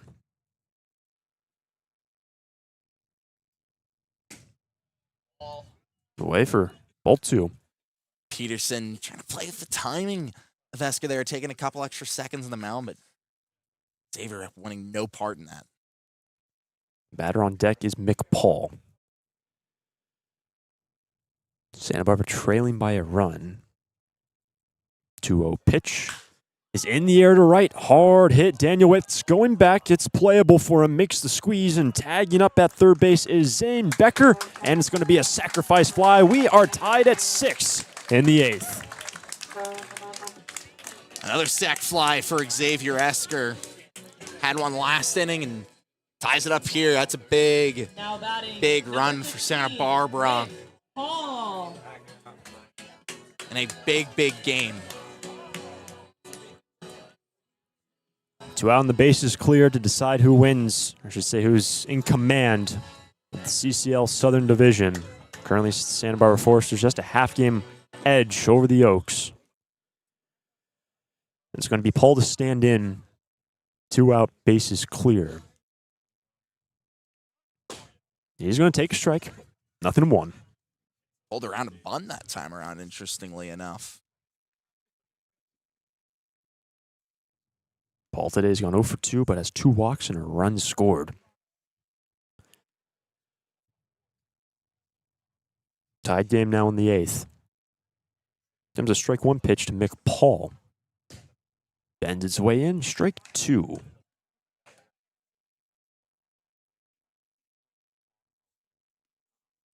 Should Paul reach east of Mubaugh, would be next. In case you're wondering, in the 9th inning, Danielwitz, Falskin, Gonzalez at his 8-9-1 schedule for the Oaks. Remember, Santa Barbara just brought in Steel Eaves. Been fantastic this season. The pitcher, 0-2, is down, ball 1. And Eaves didn't even have to deal with Danielwitz at the plate. Picked off Jimenez at first base. Santa Barbara have tied it in The last 2 innings, Conejo have put up 4 runs. The Stars put up 4 runs between the 5th and 6th innings. 1-2 pitch, swing and a miss. And through 8 innings, we are tied at 6 between the 2 top teams in the Southern Division. On to the 9th. Danielewicz, Falston, Gonzalez coming up. Back out to the hill. Steel Eaves for Santa Barbara. During this time of record market highs and gradual economic recovery, it's essential you have someone you can trust. For 10 consecutive years, the Santa Barbara News Press Reader's Choice Poll has awarded Tremblay Financial Services recognition for the financial guidance they provide their clients. Tremblay Financial Advisors continually educate their clients with new options and financial planning tailored fit to you. For more information or an appointment, call 569-1982 or log on to tremblayfinancial.com. Securities and advisory services offered through Centaurus Financial Inc., member FINRA and SIPC, a registered investment advisor. Tremblay Financial Services and Centaurus Financial are not affiliated companies. Investing involves risk, including potential loss of principal. No investment strategy can guarantee a profit or protect against a loss in periods of declining values.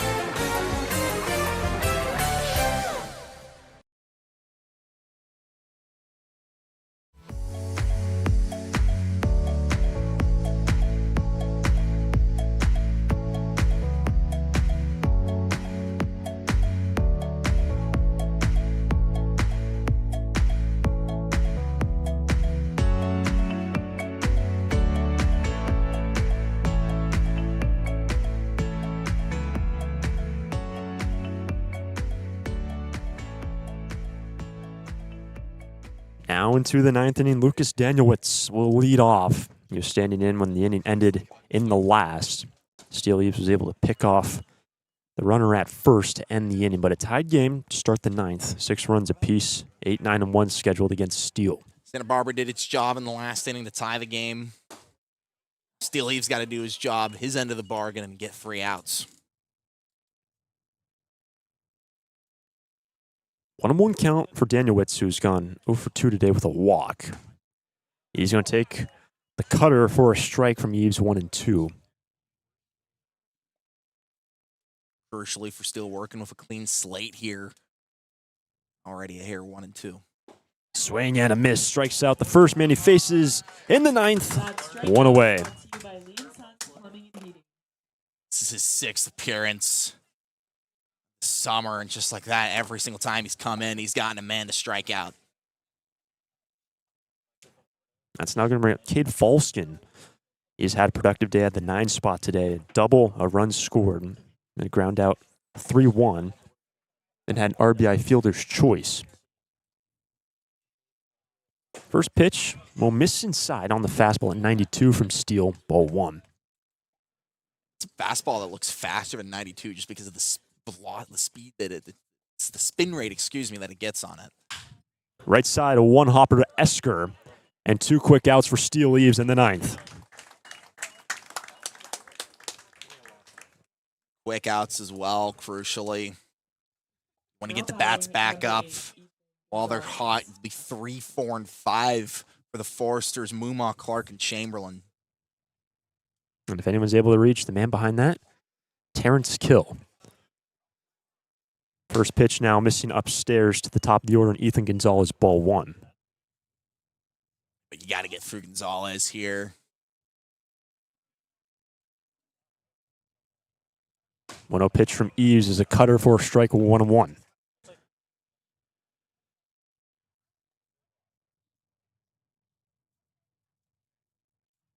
Two down, the base is clear, 1-1 pitch, swing and a miss. Using that cutter again, 1-2. And that's Cutter that just gets so many swings and misses, man. Gonzalez couldn't resist. And the 1-2 pitch strikes him out. Steel Eaves nails once again. And we're going to the last of the 9th. Stars looking to win it, tied at 6. Muma, Clark, Chamberlain coming up next. It's out of here.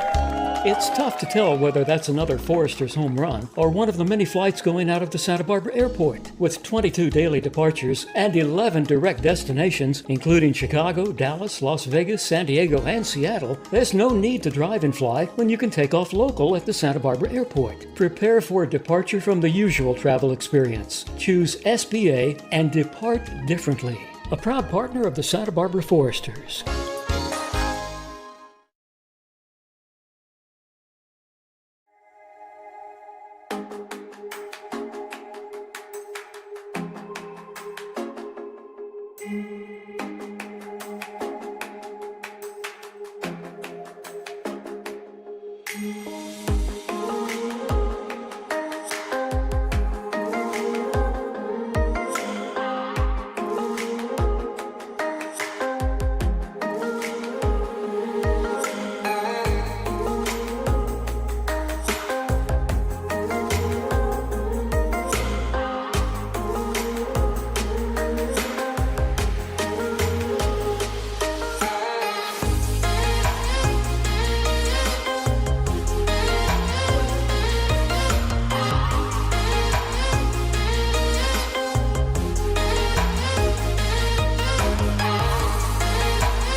Easton Moomaw will lead off for Santa Barbara. Bottom of the ninth, tied game. First pitch swinging off the ankles for strike one. Winston Peterson remains in the ball game. Moomaw, Clark, Chamberlain, and Galloway is now the catcher. The man who started in left field. A man who, mainly plays catcher. Horses just have seen him behind the dish before. The Foresters looking for base runners, and you got the bats in the part of the order that you'd want up in a game like this in this situation. Temperature has drastically dropped off. Here's an 0-1. On the outside edge for strike two. Yeah, and I hate to be the meteorologist again, but this is definitely coldest we've seen. Game at Eddie Matthews Field, you can't even see the houses.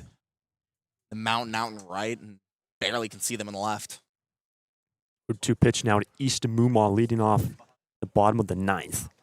Swing and a miss on 3 pitches. Peterson strikes him out. 1 down. Now batting. That's one way to start the ninth inning. 3 pitches, 3 strikes against the Foresters' best hitters. See if you can do it again against Brenton Clark, who's hitting .370 this summer. So here's Brenton Clark.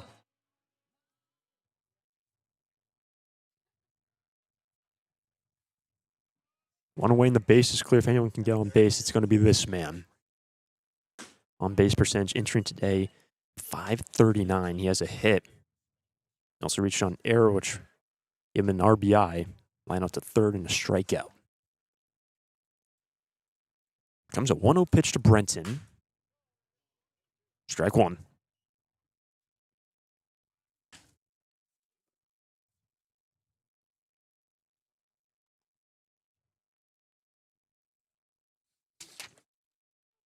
And with the change defensively, Jacob Galloway now catching.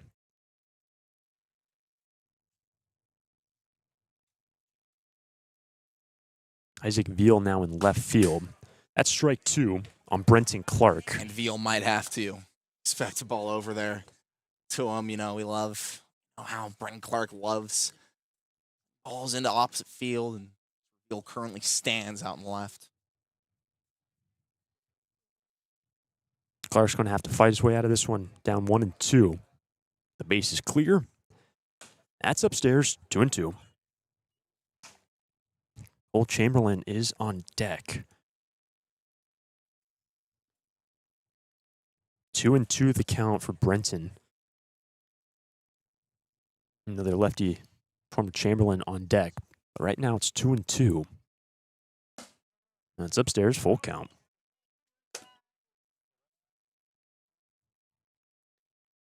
Can Santa Barbara get the winning run on base? And Chamberlain has come up big in these spots with base runners in front of him. But right now,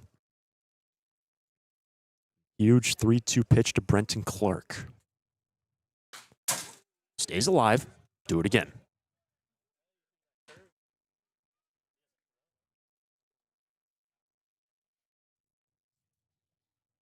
And with this drastic temperature drop, just feel the heaviness of the air in terms of a long ball. Any chance greatly diminished with this heavy coastal air now. 3-2 now to Clark. Fights it off again. Fantastic work from Brenton. Such a tough out, man. He just fights. Knows what pitches to swing at, especially against right-handed pitching.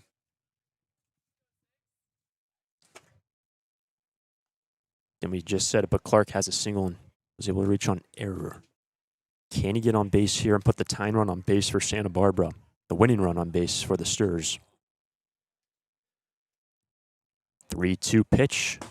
And that's ball 4. Brenton Clark does it again. That is his 29th walk of the season, and the winning run is now on base. Yeah, and he's got a lot of speed, as we know. He likes to steal bases, but crucially, I think part of the reasons why you put Galloway behind the dish, a better defensive catcher than West, and second in putouts at that position in the CCL, only behind our very own Cole Chamberlain, who's at the plate right now.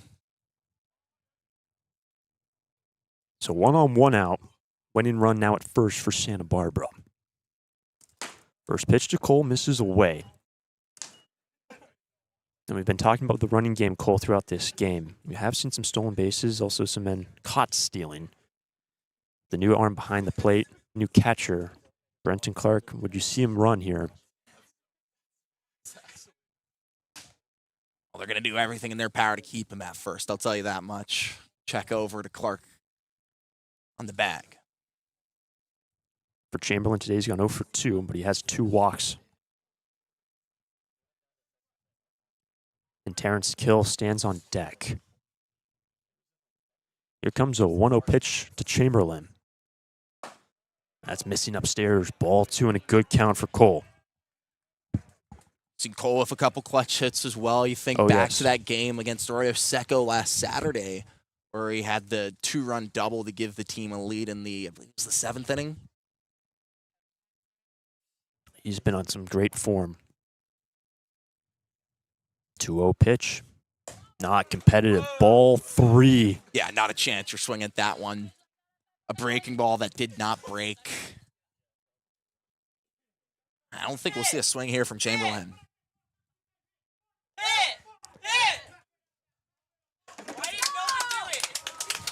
1-on, 1-out. Winston Peterson dealing 3 straight balls to Chamberlain. Comes the 3-0 pitch. Ball 4. And the winning run now in scoring position. And who is that bringing to the plate? Well, it's going to be Terrence Kill the second. The Sturs have had 2 walk-off wins this season. TK had the first. The second one was Zane Becker. And is now Terrence Kill, chance to win it for Santa Barbara.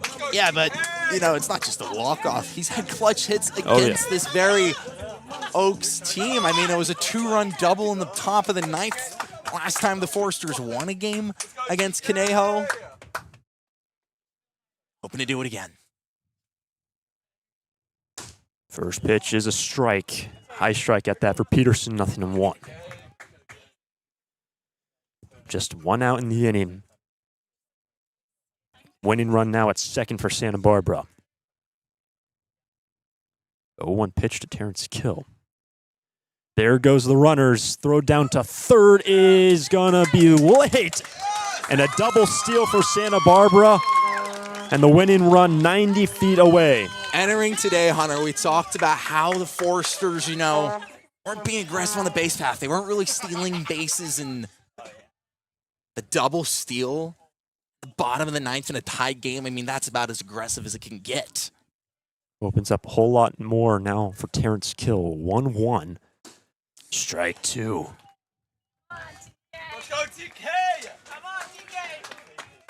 Crucially, puts a lot less pressure on you almost if you're killed, because all you have to do is just hit it into the outfield. But also, can't get out. Winning run at third. Comes the 1-2 pitch. Down and from third base, Clark will hold. Galloway was able to knock it down 2-2. That was the right read. Even though it went a couple feet in front of the home plate, still think Galloway would have tagged him out, and smartly, Clark held up. The outfielder's playing in the middle of the outfield grass. Winning run at third. 2-2 pitch. Right side, and they're coming home. Play at third base, and Clark between the bases.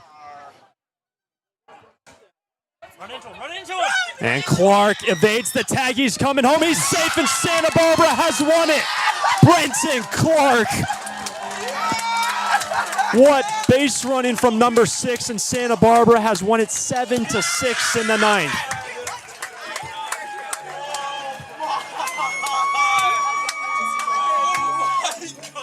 Caught in the rundown, and Clark is able to come home, evades the tag, 7-6 our final. We've seen a lot of wild plays here from the Foresters this season, but that might be the craziest. Brenton Clark and a tailor-made ground ball that you think you'll throw him out at home. He's able to evade the tag. I mean, we talk about Clark's ability as a base runner. It doesn't get better than that. I don't even know if you call that base running. That's just, he talked about, something that Brenton Clark liked to talk about, in a pregame interview that we had with him a couple weeks back. He talked about, you can't lose the fun. You got to remember, this is what you wanted to do when you were younger, when you were a kid. And that was childlike from him right there, I would say. You play tag as a kid growing up, evading, arms stretching out, trying to get you. And that's exactly what Brenton Clark did there. Evade the tag and got in home to walk it off for Santa Barbara in such a decisive game. Well, Santa Barbara still on top of the CCL South. They entered today a half game ahead of Conejo and now move to 19-8. Conejo will drop to 17-9. Wow. Wow, I mean, yeah, we teased it at the beginning of the game as being such an important game and a moment where you only had a half-game lead. In your last game against the team that had a real chance of catching you in the lead, you had to be able to win it.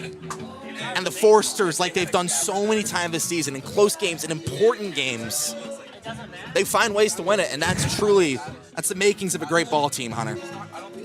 What a day, and Brenton Clark getting applauded by Bill Pintard, and the final score 7-6. What a ball game, and the homestand will continue for the Sturs. They'll welcome in the Academy Barons tomorrow, 4:30 first pitch, and if you're in the area, be sure to come on out and support the Foresters.